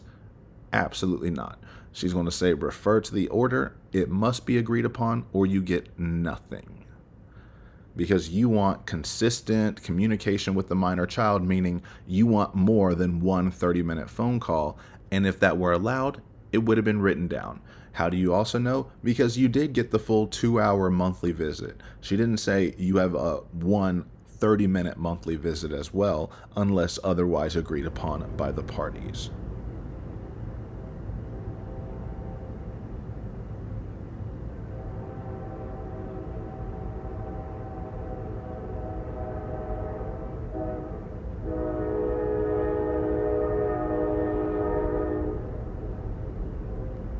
Linda, you're absolutely right. This just ties it all together. Of this motion and amended motion is just the last scraps that she can pull together of a power grab. I need you to make him pay me now. I need you to make him pay me through this address. I need you to make him pay for these phone calls. And I need to still have the freedom to make phone calls if I want to pay. Again, diluting the issue down to money is the only reason why your phone access has been limited. But you shall learn the hard way that no. Because the thing is, there is a future where you could be included in every single holiday if you are a pleasant individual to speak to. But you get once a week, Thanksgiving, Christmas, the child's birthday, that's it. Anything other than that, Brian has to agree on it as well. And so far, Brian has prioritized his child's best interest over your comfort, desires, and wishes. Which is, again, the irony never ends. She'll bring up that you're only supposed to limit communication in the best interest of the child. He punishes the respondent and not thinking about the child. Also for that case law, the court has discretion to restrict visitation only to protect the child. The petitioner penalizes the respondent for her incarceration. The petitioner find the defendant guilty of murder in the second degree. The petitioner sentences you to life in the Department of Corrections. Even though her texts confirm that he does not want to talk to her when she talks to him, and that she has to literally harass him into loving her. Not actually, but loving her in the way that she wants him to. And I understand where she's coming from, I guess. Like, she has nothing to lose for asking about this. But after she gets these absolute clarifications, if she keeps trying to ask other questions of wiggle around room, her access will be restricted further. 16. Respondent maintains and reasserts all arguments and requests for relief contained within the original motion for clarification and or rehearing filed on April 22, 2026, including the pending issues relating to alimony arrears. Wherefore, pro se respondent, Sarah K. Boone, respectfully requests this honorable court to A. Grant a rehearing and or provide clarification regarding the discrepancies in alimony arrears identified in the original motion. B. Enter on court record the correct payable to and mailing address for alimony payments to be made by petitioner to the respondent. C. Grant the online payment option for petitioner to make expedited payments as an alternative to mailing. D. Confirm petitioner is an approved visitor, clarify when first installment payment is due, and the correct amount to be paid after respondent's pending motion is addressed. E.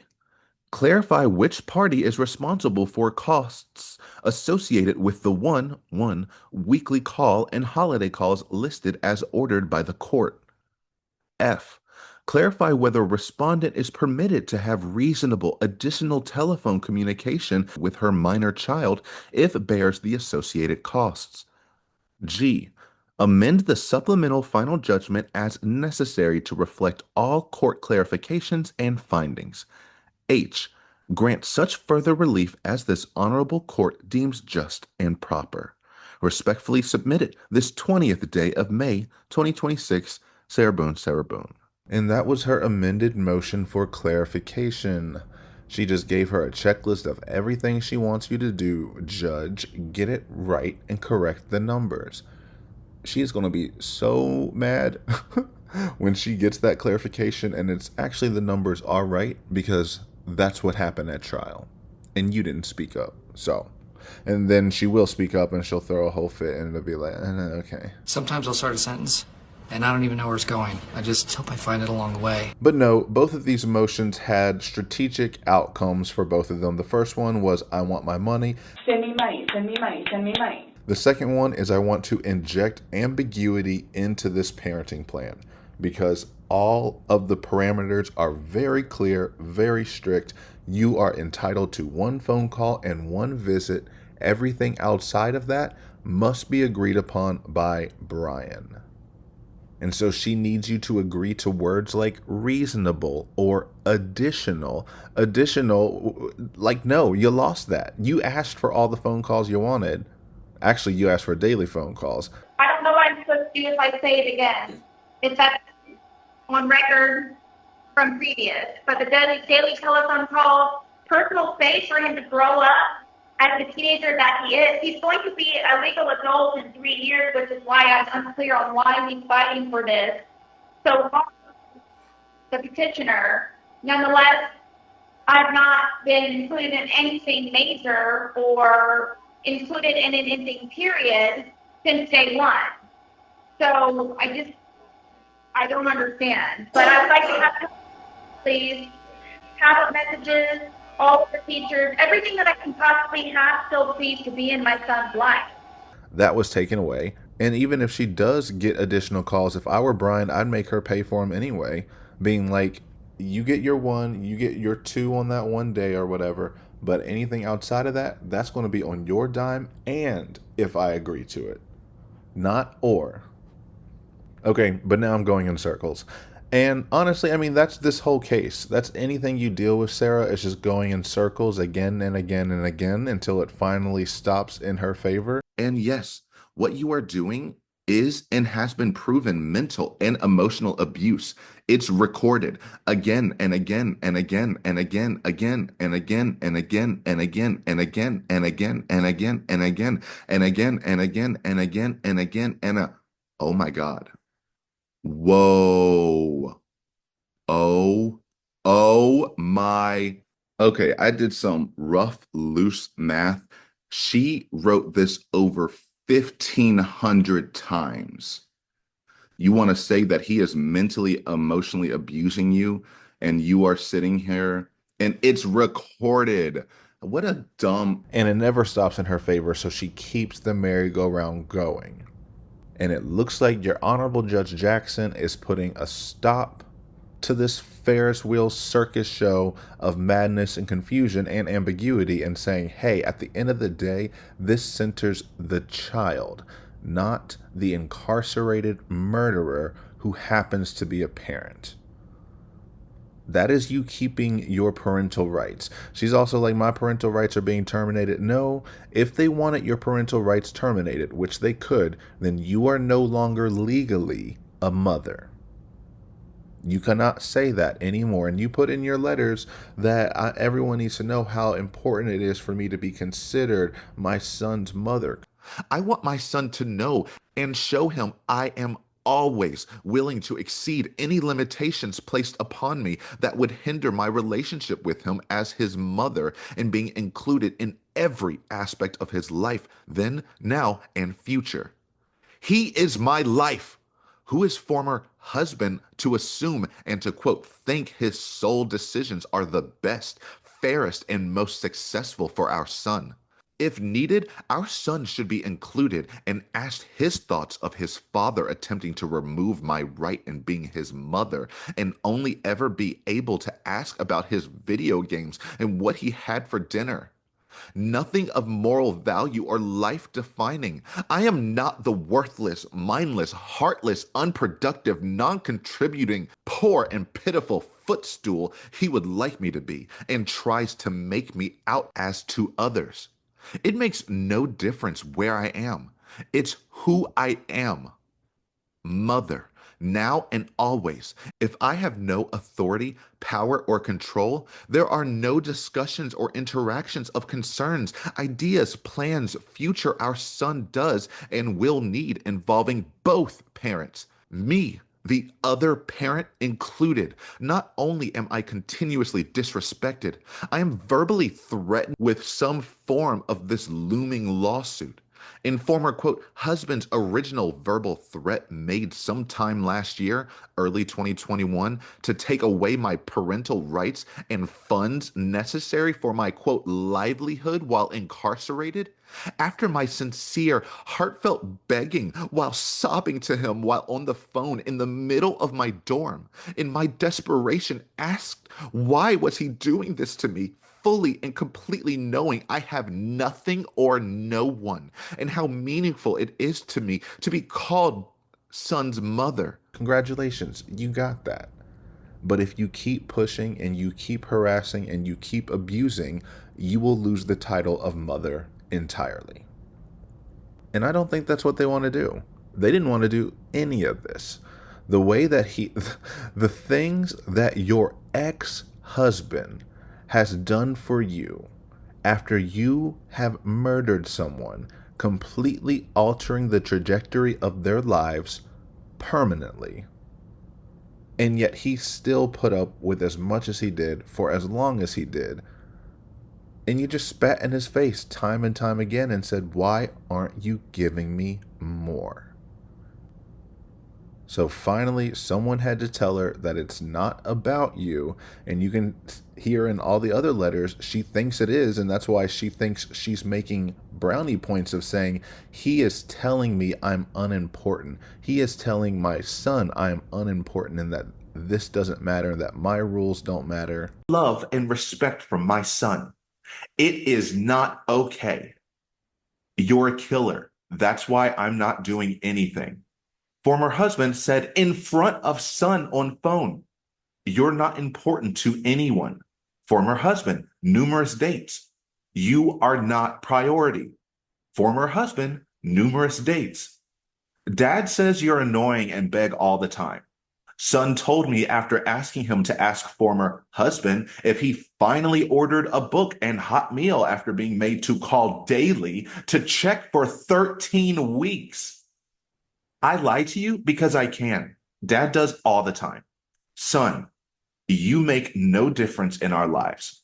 Former husband, numerous dates. That's okay with you and acceptable, Judge Dean? Is that what you are giving him permission for and to keep doing and in front of my son? And the judge has to remind you, correct.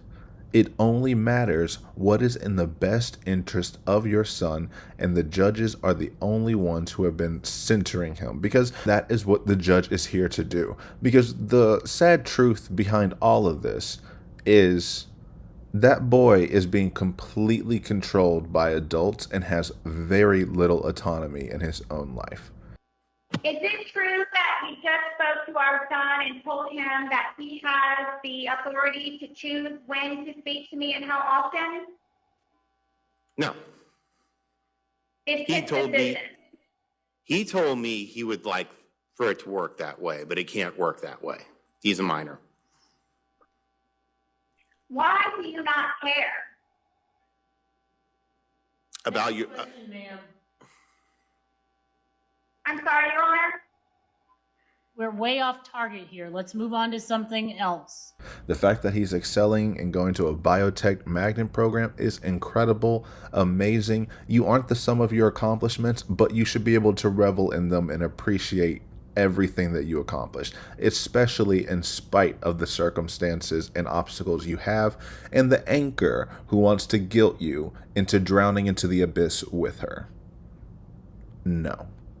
Since he isn't able to control how or when he talks to her, maybe he gets at least some consistency of how many times. And it is about trying to stabilize his life as much as possible. And I think this order does a great job at that. I know a lot of us picked out, and me as well, on a lot of the mathematical errors or the numerical mistypes, misprints, or whatever. That's because most of her effort and thought went into the actual plan itself and how it would affect their son. The numbers of how much she's owed and when she's owed, that can always be modified. We'll figure that out when we figure it out. But the son needs to make it to tomorrow. So what can you do today to make his life better? And that's also an interesting dichotomy with how Sarah's mind works.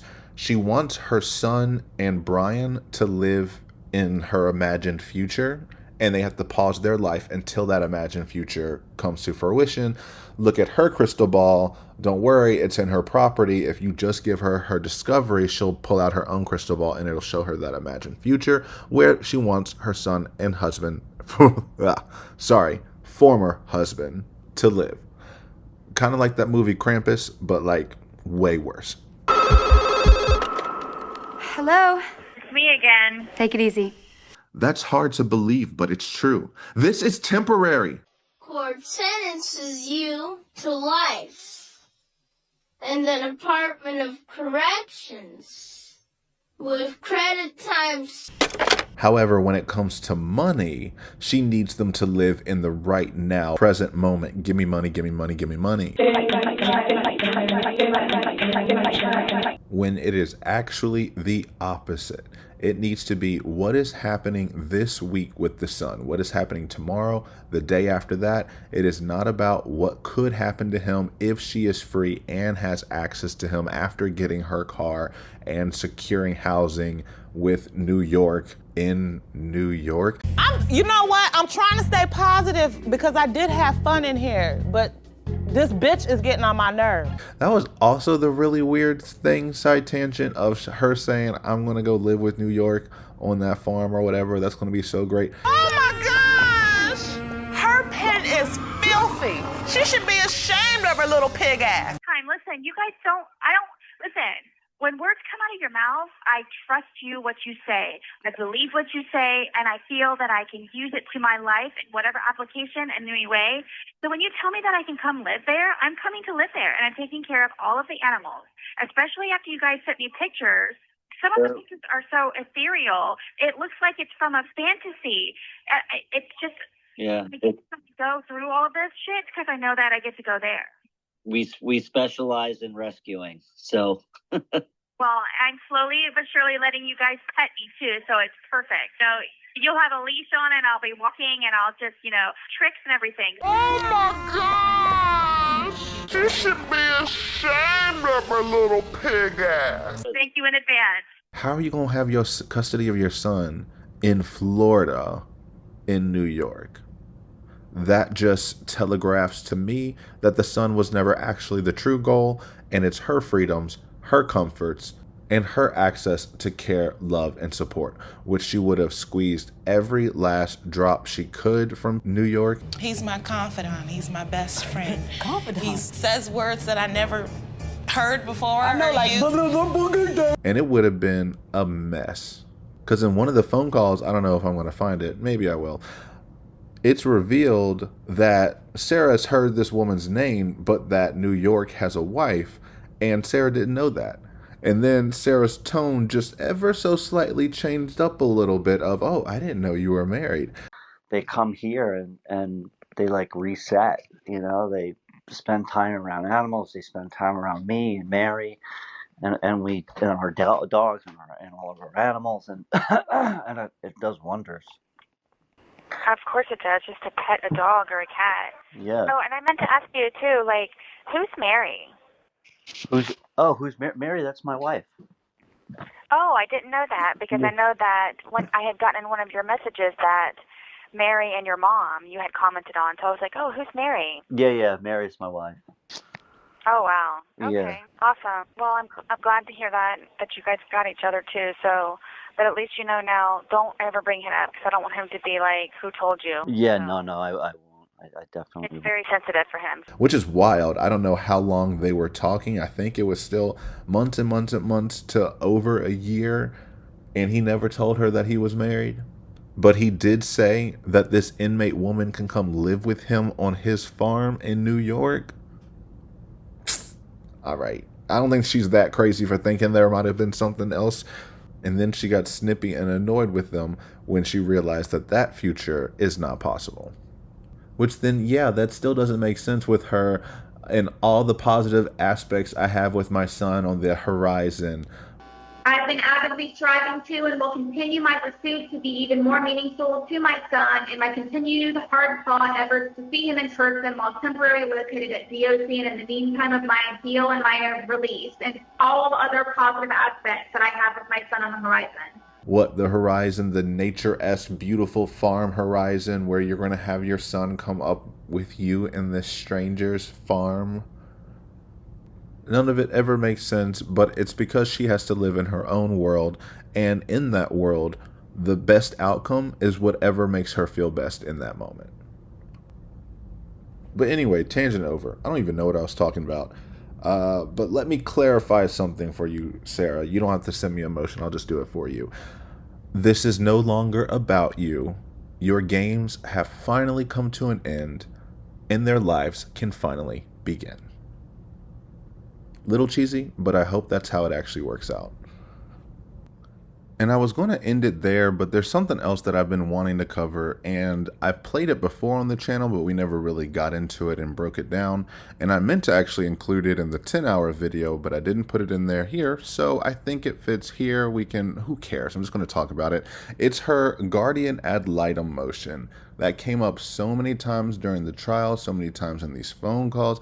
Guardian ad litem, I need this, I need that, because they will prove beyond a shadow of a doubt that I deserve as much communication as possible, my son loves me, and that this is all unjust and da-ba-da-da. Sometimes I'll start a sentence, and I don't even know where it's going. I just hope I find it along the way. How many times that you can recall did I try to inquire about a guardian ad litem with you? Objection, relevance. All right, ma'am, can you repeat your question for me? How many times did I attempt to obtain a guardian ad litem with him? I'm going to sustain the objection. Next question. I don't understand, but I'd like to have, please, tablet messages, all of the features, everything that I can possibly have still please to be in my son's life. This is another reason why, too, that I was trying to and adamant to have a guardian ad litem appointed. To speak ill will, he has called me murderer and killerer in front of my son, which is another reason why I wanted to have a guardian ad litem, which has been denied, I believe, 3 times. And it's like, girl, take the hint. If it has been denied 3 times, you are not getting one. You are not asking for one properly. You do not need one. And yet here we are. Which is insane, because she thinks that, oh, if I just change the wording, and if I just, what does she say on one of the calls? If I just we just need to outsmart it, then we can resubmit it and we'll finally get it. Okay, so now we're looking at the one that's disbinded, the denial for the court-appointed counsel. That says, respondent cites no statutory or other legal authority for the relief being requested. What did it say? I couldn't understand any of that. It says that respondent cites no statutory or legal authority for the relief being requested. No relevant statutory or legal authority. So you're going to get a copy of that as well. What does that mean? Is it something that we can just figure out the jargon and then outsmart it? Like, is it something that just needs to be reworded or added? Well, we provided it. You know, I mean, we provided the statutory stuff. I mean, I'll look into it, but you know. It's no, because all you do is ask for one without actually bringing any kind of case law or anything to support it. You just make the requests and say you should give it to me, and then get mad thinking there's some magic words that will automatically give it to you. Basically, I think what it's saying is, like, you don't have any legal right for that. Because you don't. As a family law, My effing property.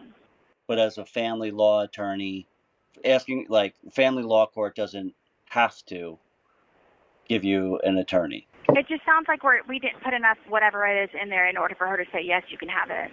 I don't know if that's accurate, but I think that if... Okay, so what about the next one? And she also feels entitled to it because she sees other people have it. And like we heard with the chicken tenders, if she sees another girl who wants it, she wants it. She deserves it. The beanie burgers. The burgers are usually uncooked and I don't like them. At least from county. I haven't had that one here yet. No problem. No burgers. I wrote it down. I promise. Please don't. The girl that I saw one time, she got the nachos and the chicken tenders, and it was freaking gigantic. So I can eat off of that for maybe like a day and a half. Like, save some of the chicken tenders in a Ziploc bag and eat off of it for a day or 2. Okay, so you want chicken tenders, nachos. Yeah, it comes together. I don't have any other information. I don't know how much. I don't know anything about this. I'm disadvantaged too. Why can't the judge see that and give me everything? And it's because she keeps listening to the girls inside there and hearing their stories, even though their cases don't involve them zipping someone in a suitcase until they die, and then claiming that they're supposed to be getting $1,000 a month and all the contact in the world with their children. But because other people had guardian ad litems appointed in their case, no duh, then Sarah deserves one as well. Okay, so what's going on with guardian ad litem? Do I have to write a motion for this? Because they told me I should have already done this. So, okay, I'm glad you brought that up. Can you explain to me what exactly guardian ad litem means? They both had one in their family law cases when they became incarcerated. What they are is that they're appointed by the court. They go and talk to in confidentiality and ask him, do you want to have a relationship with your mother? Do you want to visit her? Do you want to talk to her on the phone? Do you want to send her e-cards? How do you see yourself with your mother? Do you love your mother? Yeah. Like, how much does your mother mean to you? And then they go in front of the court and say, this is what he said and this is what he wants to back up everything that I'm trying to fight for in regards to my parental rights. So yes, let's. So I think we should file it. They're a neutral party and they're an advocate for. So I think that's extremely important. So we have to ask the court to appoint one. Yes. Okay. And they're both so surprised that neither judge, idiot Dean from the first one and then this lady here, have not automatically initiated that. And they said that he should have already also, nonetheless, that he's 14 years old. All right, just so I'm clear with all this. Which there is nothing clear about that request, which is why I want to dive a little more into it, because that request, just like all of her requests, including these follow-up motions, seemingly center the child or incorporate him in a central way, when in reality, it is all about her, as always. And also, just like everything else in her case, this offers a great case study on the exact opposite of what a guardian ad litem is used for. She is the reason that these protocols are put into place to prevent abusive and manipulative parents from using one for the exact expressed purposes that she asks for one. So let's look at that.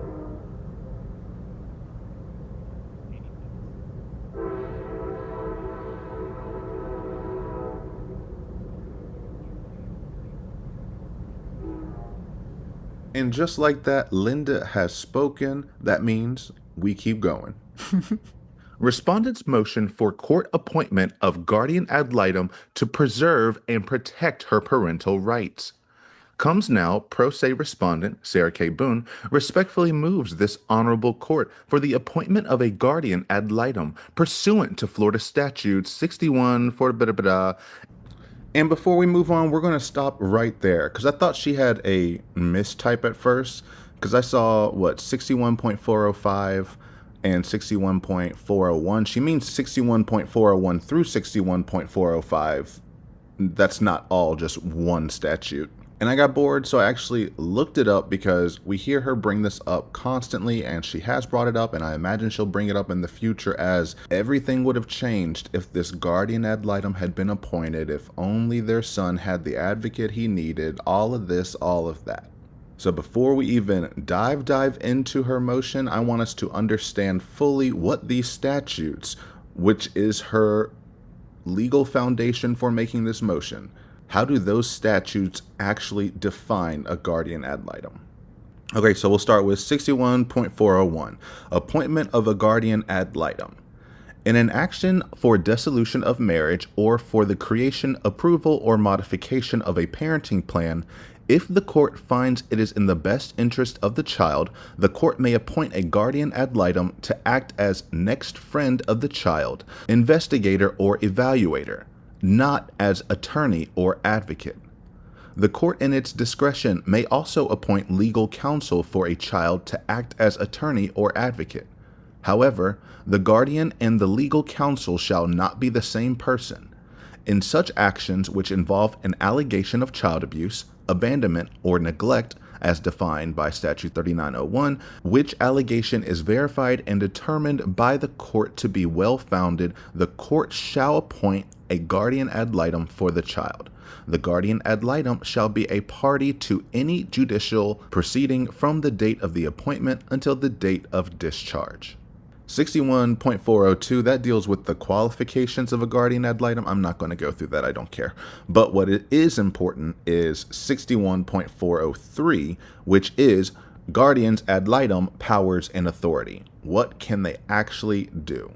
A guardian ad litem, when appointed, shall act as next friend of the child, investigator or evaluator, not as attorney or advocate, but shall act in the child's best interest. A guardian ad litem shall have the powers, privileges, and responsibilities to the extent necessary to advance the best interest of the child, including, but not limited to, the following. 1. The guardian ad litem may investigate the allegations of the pleadings affecting the child and, after proper notice to interested parties to the litigation and subject to conditions set by the court, may interview the child, witnesses, or any other person having information concerning the welfare of the child.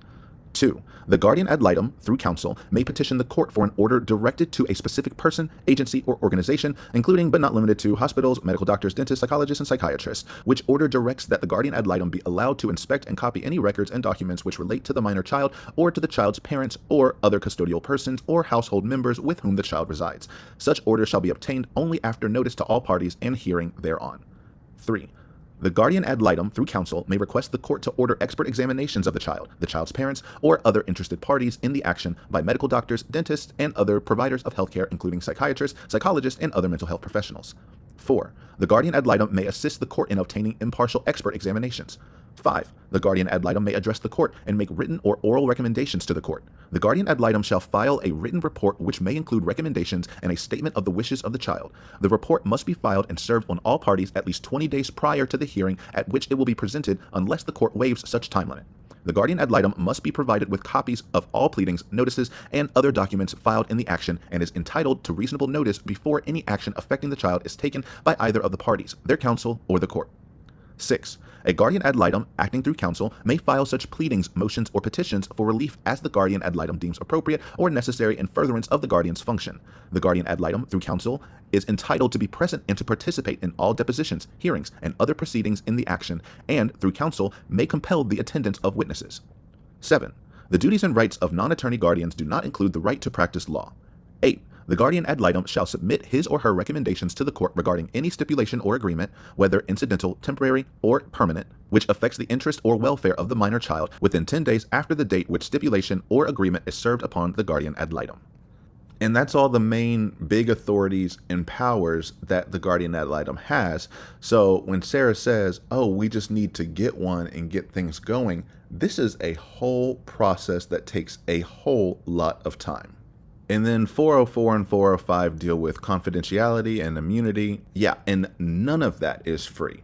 But the stalker murdering mother is shocked that one wasn't already appointed to her. And why is no one doing this and doing that? Because this takes a lot of work for, as Judge Jackson described in the final order, relatively simple issues. F. The existence and course of prior or pending litigation.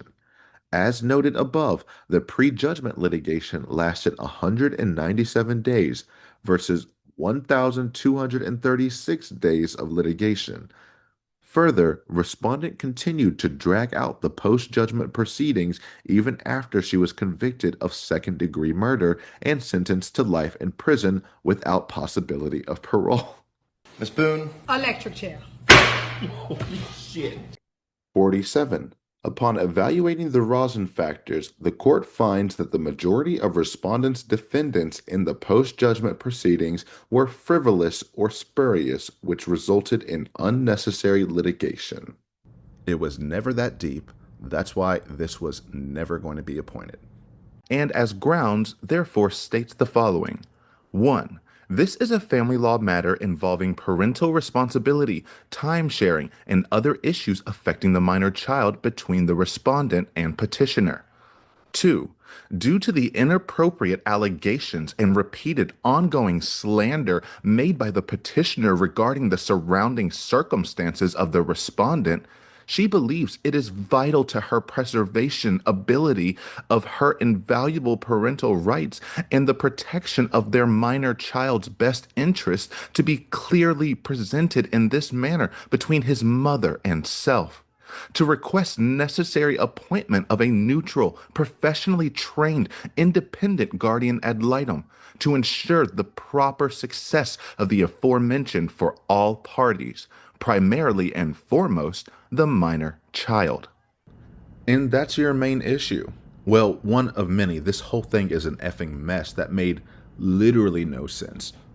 But your biggest issue is that you've been trying to see your son as an equal party to this. He's not. Yes, he is the central subject of this, but he is not actually a part of this, hence why it is the petitioner and the respondent, not the petitioner, the respondent, and minor child. You will try your hardest to bring him in there so that you can speak for him. And the truth is, she wants him to be an equal party because she thinks that she can manipulate him into saying the things that she wants. The text messages show her abuse pattern of, I'm going to tell you multiple times when you do not communicate with me the way I want you to, that you just need to man up and tell me if you don't want me in your life. If you are choosing not to talk to me, I wish you just man up. Jesus Christ. You're telling your teenage son that you just need to man up and tell me so I can stop looking like the fool you are making me out to be by calling just to be yelled at, called names, or hung up on. If you have nothing to say to me or care enough to include me and share your life, just be honest and say so. You are my son. I am your mom. Forever. No matter what, where, when, why. No matter anything, you can't delete, erase, blot out, omit, change, or remove. Stop being mean to me and not caring. I'm already going through so much, then to be disregarded and spat on by you is unspeakable, and for no reason. Do you delight in making me feel worse? Does it make your day knowing you make me cry and feel worthless to you? Who am I to you? Really ask yourself that. Punching bag? Daily joke? Unwanted friend? That's how you make me feel. Know that, son. I can't make you care. I can't make you love. It's your choice. Yours only. New year, new start, new everything. Your choice. Don't forget about me. Love always. Who am I? Because not meeting my expectation of communication is equal to you cutting me out of your life. So you need to tell me right here and now, good, evil, black, white, do you want me in your life or not? And she wants her son to get up there and say, the mother I never had. She is the sister everybody would want. She is the friend that everybody deserves. I don't know a better person. I don't know. And he can't do that because that's not reality. The reality is, even if she were appointed a guardian ad litem, it would 100% cut against her. She would not achieve anything that she wants because a guardian ad litem has to look at the living situation as a whole, not the emotional preferences of one parent or even the emotional preferences of the minor child. And when they look at that boy's living environment with you, and when they look at the things that you have caused, the chaos, disruption, dysfunction, literally murdering a important figure in his life during a crucial age 6 to 9 identity formation time when he was introduced to his life and you took him out of it. These things matter.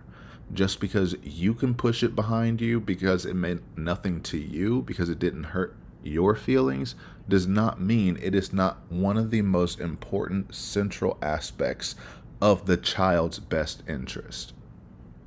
But yeah, this whole thing, she always wants to sound smarter than she is, and so she just rambles in a incoherent way that just strings words together trying to make a point, and it really just, like, Grammarly would have a field day with these motions. Even from number 1, when she's setting her claims, her basis of this has to deal with parental responsibility, time sharing, and other issues involving the child. What are those other issues? Who knows? But those two things alone are enough of a reason to appoint a guardian ad litem. No, they aren't, because they are on face value the most simplest issues here. Parental responsibility, you can't actually affect his life because you're incarcerated. Time sharing, you can't actually take care of your child because you're incarcerated. These are facts that can be established in one sentence. You do not need to pay an independent investigator to come to that conclusion. But then also her most impactful sentence is due to her impactful sentence as in her main argument, I'm doing all of this due to the inappropriate beliefs, allegations, and slander the petitioner is doing surrounding the respondent's circumstances. She believes, pen and she believes, but allegations of slander surrounding the respondent's circumstances, it's not slander or defamation if it is the absolute truth. If he did call you a killer and murderer, that is the absolute truth. He did not slander you. Moreover, words are not enough of a justification to hire an independent investigator. And due to all of that, she believes that she needs this in order to affecting the preservation ability of her protection of invaluable parental rights, whatever that means. Sometimes I swear to sentence. So no legal grounding. It's just my belief means you need to appoint this so that I have a stronger argument. I'm going to waste thousands of dollars just to prove a point, not to actually uphold the child's best interest. Her invaluable parental rights. Invaluable has no meaning in law, but she just needs to put it there to try to add extra emphasis. And she needs all this so that it can be clearly presented in this matter between his mother and self. I get she's trying to say that she wants her son's opinion that he loves her to be weighted just as equally as everything else, but it's written in the most convoluted way imaginable, trying to make a point as though she thinks, like we showed earlier, she can just use the right words, talk her way around it, and get what she wants. What does that mean? Is it something that we can just figure out the jargon and then outsmart it? Like, is it something that just needs to be reworded or added? It just sounds like we didn't put enough whatever it is in there in order for her to say, yes, you can have it. I don't know if that's accurate, but... And that's why you can't give in to her demands the way that Judge Cranick gave in. I'm not saying that he did the wrong thing, but they way too many times, in my opinion, rewarded horrible behavior. Not because what she was asking for was unreasonable, but the way in which she was asking for it and her demands for how to receive said request is what was unacceptable. And they gave it to her anyway. So of course she thinks she can just pull the same stunts here of, I just need to get my intentions across to you and you should just give me what I want. Doesn't matter what the law says. It matters how I feel the law should be. Then to ensure the proper success of the aforementioned for all parties, primarily and foremost the minor child, always has that word success in everything. It never means anything. There's no definition to proper success. Proper success in her mind is doing exactly what she tells you to do. That will be successful for all parties, especially the minor child. Why? Because the parent in prison absolutely knows what he wants and what's best for him. Not what I want. This is all about him, primarily and foremost.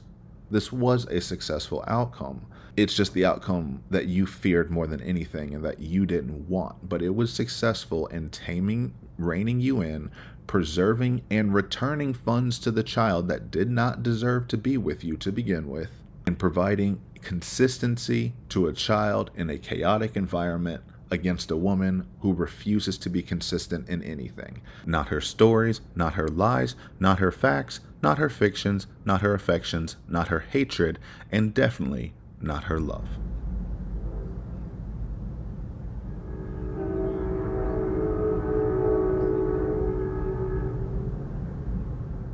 Okay, Linda, you're right. We need to keep going. 3. Respondent is concerned the child's emotional and mental welfare may be heavily impacted by the legal proceedings of this unequally leveled family case. and a guardian ad litem will provide an objective third-party assessment of the child's situation, aid in the instability of his understanding of freedom to be himself, answer his questions, provide a voice in his requests to be in his mother's life, to unburden himself for clarity in his relationship with both parents futuristically. What does that even mean? Me when I had to hit the word count. That is just a whole lot of nothing. This is why I can't stand when dumb people try to be smart. Look, you don't have to try to sound smart to be smart. Just speak at the level that you are capable of speaking, communicate intelligent ideas plainly, and you'll sound way smarter than someone who misuses and misstrings together haphazardly words they don't even know the meaning of. Good old futuristically. I know this isn't a current motion, this is from the past, so naturally it would be more prevalent then, but I just can't get over it. She thinks she is eating every single time she says it. And honestly, I blame her high school English teacher. If she did actually get an A in English and you let this shit slide, that's on you. Florida educational system. Oh, I'm not surprised. But no, if the child's emotional and mental welfare is heavily impacted, it's because you specifically, Sarah Catherine Boone Paulsen, There was a clown! bring him into this. Where the fuck is he? Where is he? Where is my son? As many times and chances as you can get. And the wildest thing to me is that you just admit to it. I could not imagine. There are so many manipulative parents who go through the legal system. Not many of them outwardly admit it to the face. Yes, I use my child as an intermediary. Yes, I'm point blank reading from the parenting plan that we are not supposed to use the child as the go-between between parents, but because you won't do what I want and won't give me the information, requests, access, or money that I demand, I'm going to break the rules and do it anyway, and it's your fault that I made the choices I made. When have you ever responded to any of my letters that I have written to you from no response or answer of a phone call? In the parenting plan, it says that you are not to use the child as a ploy or a mode of communication. How else am I supposed to communicate with you if not through our son, through a letter, a tablet, or a telephone call? You just said that you do not answer phone calls because you do not want to. You just said you do not have a text message because you do not want to. You do not respond to letters. Therefore, I have to ask you regarding our son. You are putting our son in that predicament. You are putting our son in that predicament. Is that correct? No, that is incorrect. That is very much incorrect. And that's how George's murder becomes a suicide. Because you forced her to take the actions she took because you didn't do what she wanted. But then even beyond that, just the sentences don't make sense at all. And anytime I see something like this, the guardian ad litem third-party assessment of the child's situation and aid in his instability of his understanding of freedom to answer, to be himself, and his requests to be in his mother's life, that is so loaded and meaningless at the same time. Guardian ad litems aren't therapists. They're not there to just sit there and try to work through his emotions with him. I'm pretty sure, I would bet everything I have, that the boy has been in therapy for quite a while now. So that is a better aid in his instability. Now, guardian ad litem would assess the child's situation, which that's why you don't have one. There's nothing to assess. There is no joint custody whatsoever. He lives with his father solely. You do absolutely nothing for him. That's the situation. And you're mad that it is that simple and that people aren't making it more complex. So you want to make it more complex. And once you find out about all these new legal terms and these new legal resources, well, then your case needs to have it too, because you're special. Ba-da-ba-ba. And she inserts his will, feelings, and emotions into all of this as if she would know at all. One, she's making the value judgment that his understanding of his situation is unstable. And she talked about that in letters too, being like, he needs to have the freedom to be able to be himself, and that I can ask meaningful questions and not just surface level. And he's a completely different person when he's not around his father and isn't encouraged to be mean to me like his dad. So also, former husband is always seen her during my 15-minute video visits, impeding my valuable time with my son. I call him not former husband.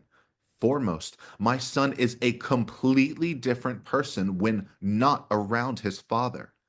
I am lovingly spoken to most of the time and am told about everything under the sun. So much is said when just me and him. There is also no pressure to be mean to me like dad is. Private phone time will be my time and made to be important and meaningful. So not only is she saying his actions are mean to her, again, these are just feelings, but she's saying that his mean behaviors are solely Brian's actions. So, I mean, she's trying to teach him how to also misplace accountability and blame. Learn this lesson from me, child. Whatever I do is your father's fault, so whatever you do is also your father's fault. That doesn't work in real life. It doesn't work in the legal system.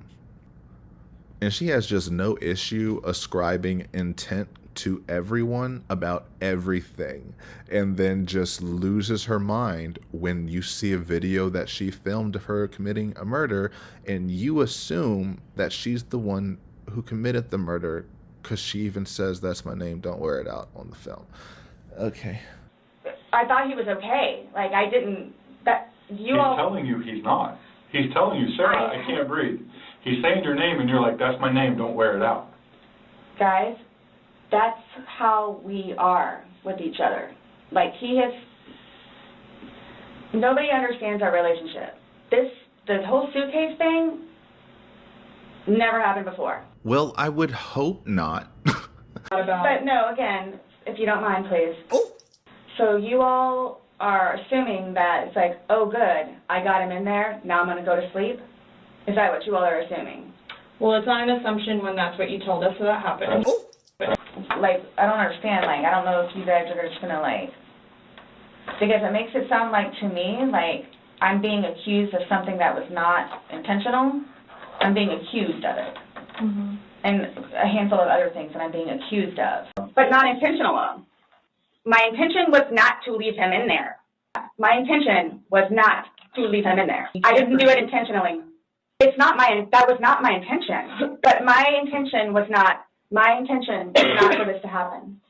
It was not intentional. It was not intentional. Not intentional. I didn't intentionally go said because this was not in any way, shape, or form. Hand on the Bible, intentional. Not absolutely what happened. Intentionally. I didn't intentionally mean for this to happen. So you guys think that I intentionally didn't do it. That I intentionally did not do. Not intentionally. Not intentionally. Not intentionally kill him. I didn't do that intentionally. I did not intentionally do this. But my intent was not for that to happen. But you think that I did that intentionally. You think that I did that intentionally, and not intentionally to leave him there. Or intentional. In no way, shape, or form was this intentional. Because now you all think that I had even more, in quotes, intent to do what I did then, which was not intentional. I'm being accused of something that was not intentional. I'm not admitting anything about being intentional and I killed George. Not my intent. It was not intentional. I promise you, it was not intentional. Which I swore in my son's life was not intentional. That was not my intent. That's my intention. What, that it wasn't intentional? Yes, but it was not intentional. Not intentionally. We understand that. He's still dead. I didn't do it. Intentionally. Not intentional. Okay. This was not my intention. You were trying to figure out what's going on. We're still trying to figure out what's unintentionally. Going on. For someone who is so offended at assumptions and people assuming things, she has no issue doing it herself. And it's just annoying because then The son plays this dual role constantly, where he is this helpless victim who's in need of advocacy and support, but is also an active party, a witness, evidence, and also an abuser to you, but only because the father forces him to.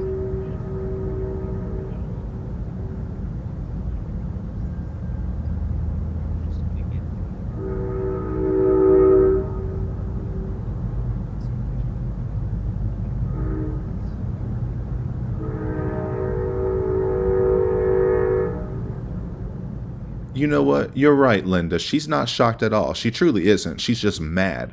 So she's going to keep driving the point into the ground until she can get any little thing that she wants. And that's why you have to give her absolutely nothing.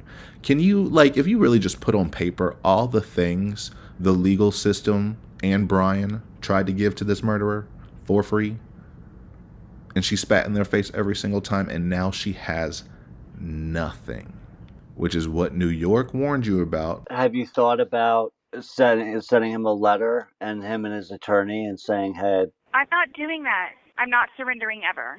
Okay. All right. If it were, Sarah, like... I mean... Yeah, and I'm not trying to persuade you one way or the other. I'm just being your friend and telling you kind of what I think. I would be concerned that you could go through this trial and you could walk away with nothing. What do I have now? Hey, what do I have now? That trial is going to cost him a lot of time and a lot of money. So... And? That it could always end this way, and you wanted to take the gamble, you took it, and now you're here. 4. A guardian ad litem is empowered under Florida law to investigate the facts of the case, interview the child, parties, and other relevant individuals, and submit a report to the court with findings and recommendations to all positive, healthy, future arrangements that are in the child's best interest, including relationship preservation with the parents. 5. While the guardian ad litem may consider the wishes of the minor child when appropriate, their primary duty is to assess and report what is in the child's overall best interest, based on all circumstances, possibilities, and efforts made by the parents. 6. The respondent believes this appointment will be extremely beneficial, fair, and just for the court and all included parties. But how? You're just saying things. That's all she does. All she does is just say words and says, well, I said the words. I outsmarted you. Why didn't you give it to me? The respondent thinks this will be extremely beneficial and fair and just. How? Why? What would be beneficial for having this? That you would get the answers you want, which you actually wouldn't, and the guardian ad litem would laugh in your face and say, actually, we need to limit this to as little communication as possible. And Judge Jackson said, don't worry, I don't need you for this. I'm gonna do that anyway. Just never-ending examples of she says the right things that apply in reverse to her or apply directly against her, and then looks at us like we're stupid. Like, why aren't you seeing reality the way she sees it? The child's best interest is obviously going to prison every single day, spending as much time as possible away from his life, which also, now I'm thinking about that, that's another reason why I think Brian put off putting in that application for so long, for all those months, is because, yeah, she's going to get upset. She's going to call a million times anyway. He's going to be able to interact with her. He can have the video visits. He can see her if he really wanted to, but not putting anything in stone or on paper to try to keep him away from prison as long as he possibly can, to keep some normalcy. This boy's in a biotech magnum program. He has things to do. He does not have time to factor in all this. That's another reason why they're not appointing the guardian ad litem. This takes so much time away from him, and she doesn't see an issue with it because it's her life, but it's not his. You ruined your life when you took away someone else's. You don't get to take his away either. And she also doesn't get how bad it looks when she reveals so blatantly her manipulative intent.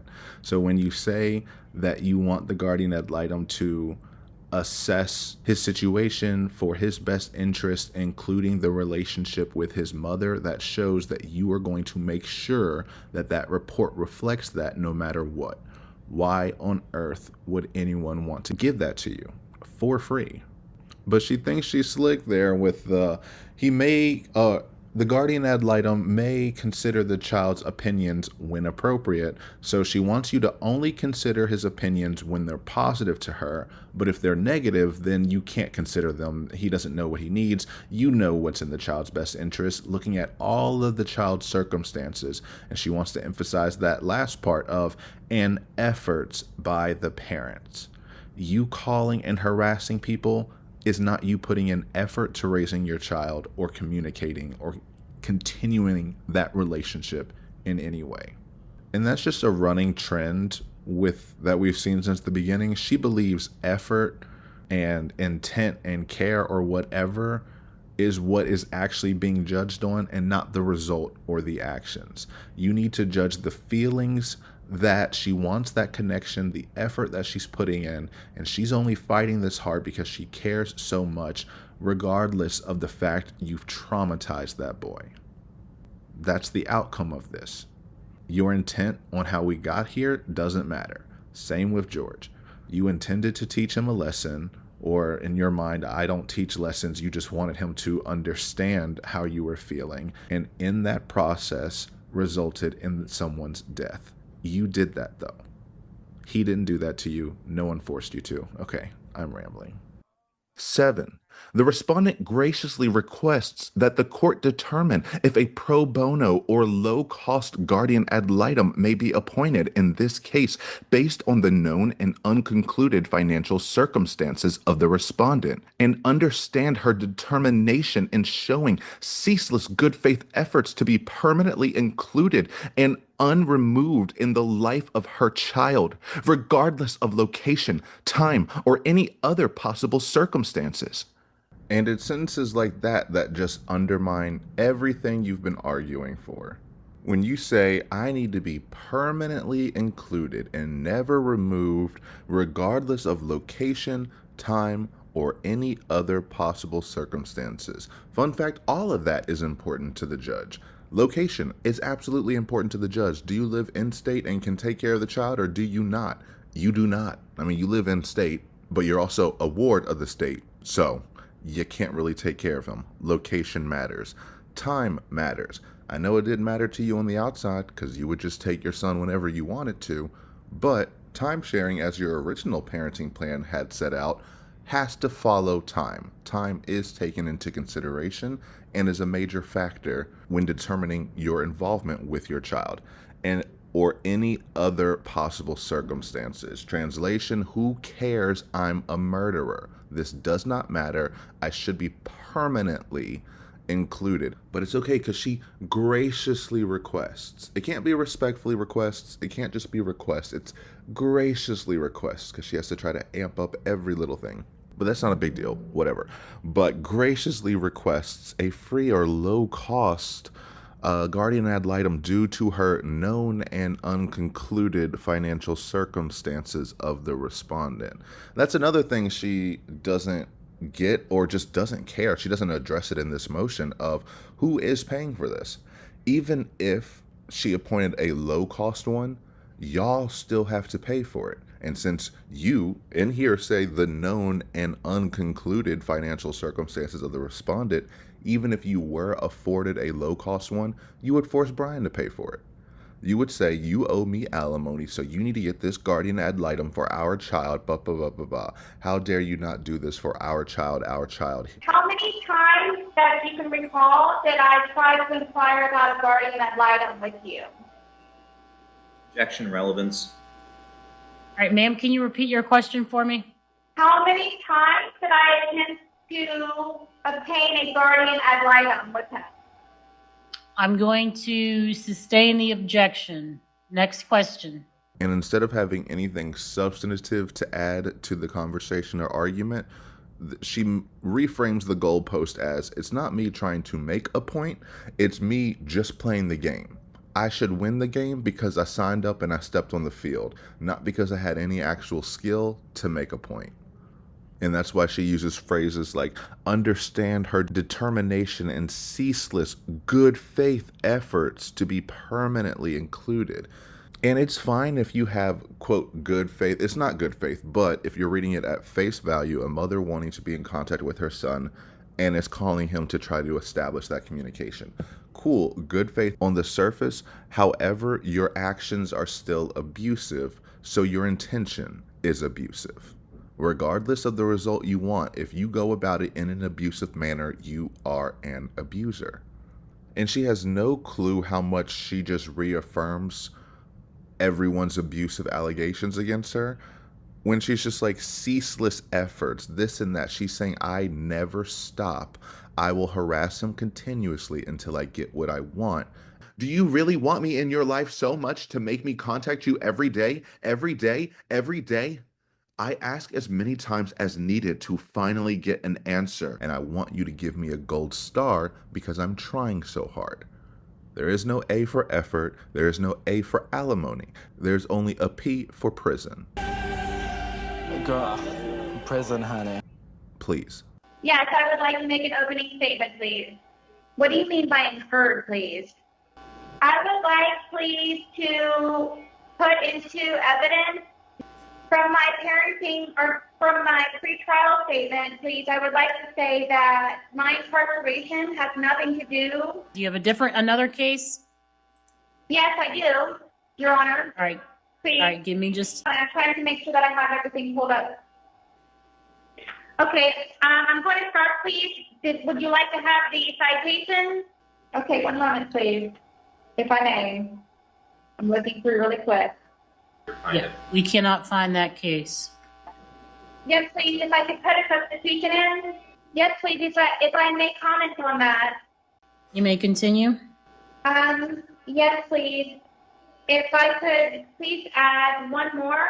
I'm sorry, my classifications department is speaking to me. Hold on one moment, please. I'm sorry. Please, if I may, before we hang up, the closing arguments are for parenting plan, alimony, attorney's fees, and... I am not repeating myself, ma'am. Wherefore, the pro se respondent, Sarah K. Boone, respectfully requests from this honorable court, A, grant this motion for appointment of guardian ad litem by the court to preserve and protect. I may have cut that off, but it's probably like the relationship between parents and son. B, appoint a qualified neutral party, guardian ad litem, pursuant to Florida statutes, to justly represent the best interest of the minor child. C, order the guardian ad litem to conduct an independent investigation, consider the child's preferences when appropriate, and submit a written report to the court for application in this family law case. D, allocate or waive the costs of the guardian ad litem as justice and equity require, and blank. E, grant such other and further relief as the court deems just and proper. And that was her full guardian ad litem motion that was then denied 3 times. She asked for it, and she was going to make sure she brought it up a million times of, why didn't you give me this thing? How many times that you can recall that I tried to inquire about a guardian ad litem with you? How many times did I attempt to obtain a guardian ad litem with him? This is another reason why, too, that I was trying and adamant to have a guardian ad litem appointed in front of my son, which is another reason why I wanted to have a guardian ad litem, which has been denied, I believe, 3 times. Because it would have wasted infinitely more times. If you add up everything she asked for here, to do this investigation, to write up a report, to talk to the son, to talk to everyone in his life around him, he would have to interview his doctors, his therapists, everyone involved in his life in order to actually get an accurate picture of the home life of that child. And with the way Sarah likes to drag off processes, it would have taken months to years. It already took 6 years, 5-6 years to get this far with no guardian ad litem, with nothing extra on her end. Her lawyers weren't able to add continuances, only her individually stalling this as long as humanly possible, which honestly in and of itself would probably end up in the report of this pattern is repeated because all she does is point the finger somewhere else. and then gets mad at you for not figuring out her own defense and for not defending her. How come, why didn't the police detectives go and search in my house and find the garden claw and the bloody pillowcase and all this and all that? Also, my hatred and greater gold comes from wondering why nothing viable in my defense was taken from my townhome, aka the crime scene, to aid in my truth, such as the butcher knife, 5-pronged garden claw, or hammer under the table together outside where George had easy access for use if I tried to leave or call for help while being held against my will during his rageful binges. Or my bloody pillowcase stained from me being backhanded because I hid the magnum-sized bottle of vodka from him. Why weren't any crime scene photos taken of the holes patched in walls and doors, some doors missing knobs, and all locks George removed, cracked windows, broken furniture, obvious unnatural destruction in my townhome? How and why were these missed, uncared about, or not questioned so I could explain some of my terror? Everything was fine and dandy. Everything fine and dandy. Was fine and dandy. We had a good day. It was a good day. We've had good days lately. It's been good. Like, I don't even know where this is coming from. So happy. Like, it was such a good day. I kid you not. He and I having a great day, fooling around and being stupid, but I would never do that. But it happened, and you did. But that's after being playful. But no one's and laughing. having a good day. No one's laughing except you. Everybody's having a good day. Oh, I'm sorry? I would hate to see a bad day. He's laughing mad. It was fun. Not by that all video. Day. All day. By that video. That all day. Wasn't. It was a great day. Okay. It didn't end well. People are not there to make the case for you. She asks everyone around her to convince everyone else that she's not as terrible as she actually is. She asked New York to do that. She asked Brian to do that. She asked Christina to do that. Christina! Christina's gone. Your little tramp didn't leave any money to pay her, so she left. Just like your little slut. And she asked Lana to do it. And she probably asked Nicole, but I haven't really looked into her that much. And every time she does, she tells them, you know how to sell me. You can sell me better. You can make people like me. And this is what she's trying to do with the Guardian. If she were given that, she would boo-hoo cry to their Guardian ad litem, say, I need someone to finally understand my determination and please just listen to me for once. And then they listen to her and she says, okay, well, forget what I said then because that didn't work. Listen to what I'm saying now. And then you just keep going around this circle again and again and again. And then she's been married to the Guardian ad litem for 13 years and is in a divorce asking for alimony. But I will say this last part was probably the most coherent part of the entire motion because it at least was somewhat succinct. Basically because she was just copying what she's seen done in the past during the wherefore section. If she kept that same conciseness throughout the motions, they wouldn't contradict each other all the time. Like in here, she asked for, I want an appointment of a neutral and qualified guardian ad litem, which also just that phrasing seems a little condescending of like, if you have the qualifications and you have the title of guardian ad litem, you pretty much are qualified and neutral. That's your job. But Sarah doesn't think anyone knows how to do their own job. She's the only one who knows how to do their job, which is another thing she would do. She would just tell the Guardian exactly what he's supposed to do, even if he had done this hundreds of times. She'd be like, well, are you dumb? Do you not know how to put in a transportation order? I would love to know also the court on its own motion. Why would you do that? And I don't know if it's because she was confused on how to do a transport order or what's going on or whatever else it is. I don't know why. Or if she doesn't want me in the courtroom because of the insanity of social media and everything that we've already forewarned them about. I think that's what's happening. Like we talked about the last. But she can't do that to me. And I said he, but it could be any gender. No, it couldn't be because she would make sure it was a male guardian ad litem because she thinks she can control men. She backs down to women. She can't control women. When women buck at her, she backs down, freaks out, calls Patricia Cashman the most evil person she's ever met. Thank you. I actually have an envelope, please, that I would like to give to you regarding a letter.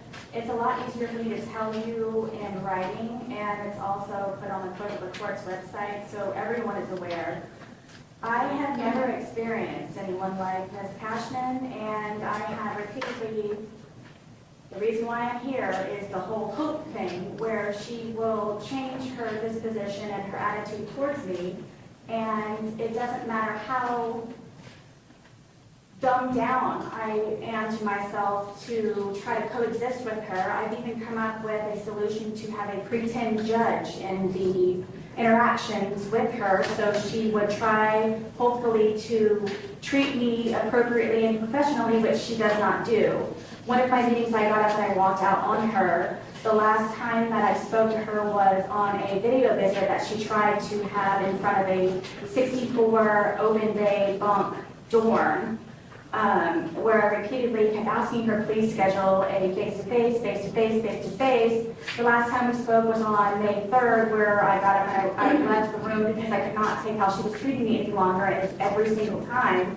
So much so that I have to incorporate a pretend judge in order for her to treat me somewhat appropriately. And I feel that she is untruthful with me and full-blown prejudice against me, which I believe adds to her nasty attitude towards me. And I do not trust her. So I have prepared this for you. It's a letter and then a continuation of the letter from the video visit, so you are aware of. And everyone constantly blames me that I am the reason why I am supposedly on attorney number 8, which I am not the reason for any of them. I put this in here also so you are aware. Again, I refuse to be mistreated by her as my attorney. I'm shocked that she has a proposed trial date, considering the fact that I have not seen anything. I keep asking her for just a download of my phone, of my medical records, or for anything that I've asked pretty much all of the other attorneys as well. All of my questions that I keep asking her are in the letter to you. I didn't know if you would be the one to help me answer them or to spur her to finally answer them to me and hopefully truthfully. I don't know. I don't understand what it is that she has against me. I have told her from day one that her snotty attitude was inappropriate, and I try very hard to bear with her and her attitude. I don't know what it is that I'm doing wrong to her, but I feel that her attitude has equaled prejudice, which is not in my favor, especially considering she supposedly represented my life. So she would definitely need a male guardian, because any other mother would slam the door in her face before they even got started. But the concept of a neutral party to objectively write a report goes against what this motion says. This motion is requesting, I want a guardian ad litem so that we can find out the preferences and what is in the best interest of the child. Meanwhile, this motion says, Brian's slandering me, he's making me feel bad, and what the son wants is me and my inclusion. I already know this. I'm telling you the answer. He wants me included, and because you won't believe me, I'm going to make you all go through hoops and hire a third party to tell you what I've been telling you to begin with. That was never going to happen.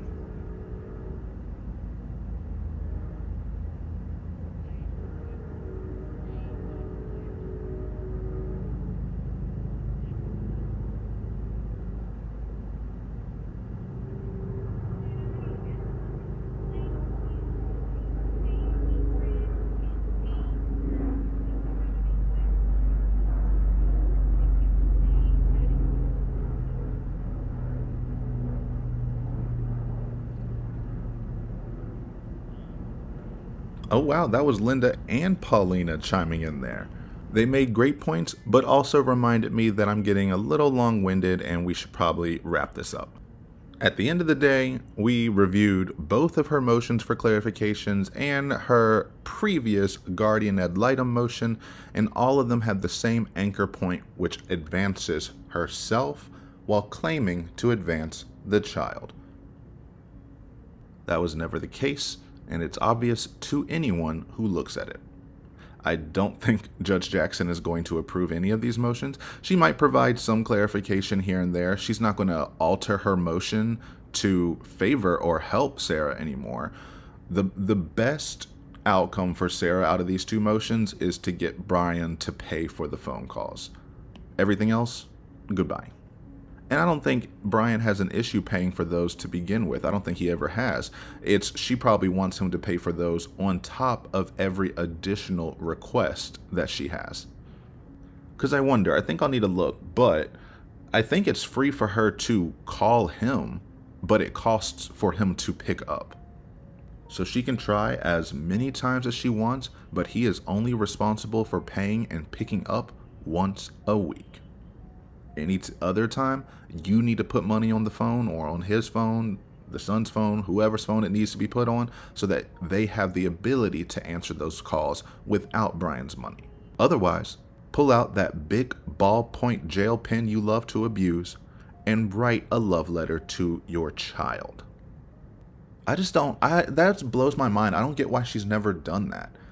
You write letters to literally everyone else complaining about everything, when you actually could write letters to your child who could then write them back to you. And you could have a little pen pal thing where he's not getting verbally berated and yelled at constantly every single day. And these can be long letters where he can explain everything that's gone on in school and what's really important to him and what's cool and this and that.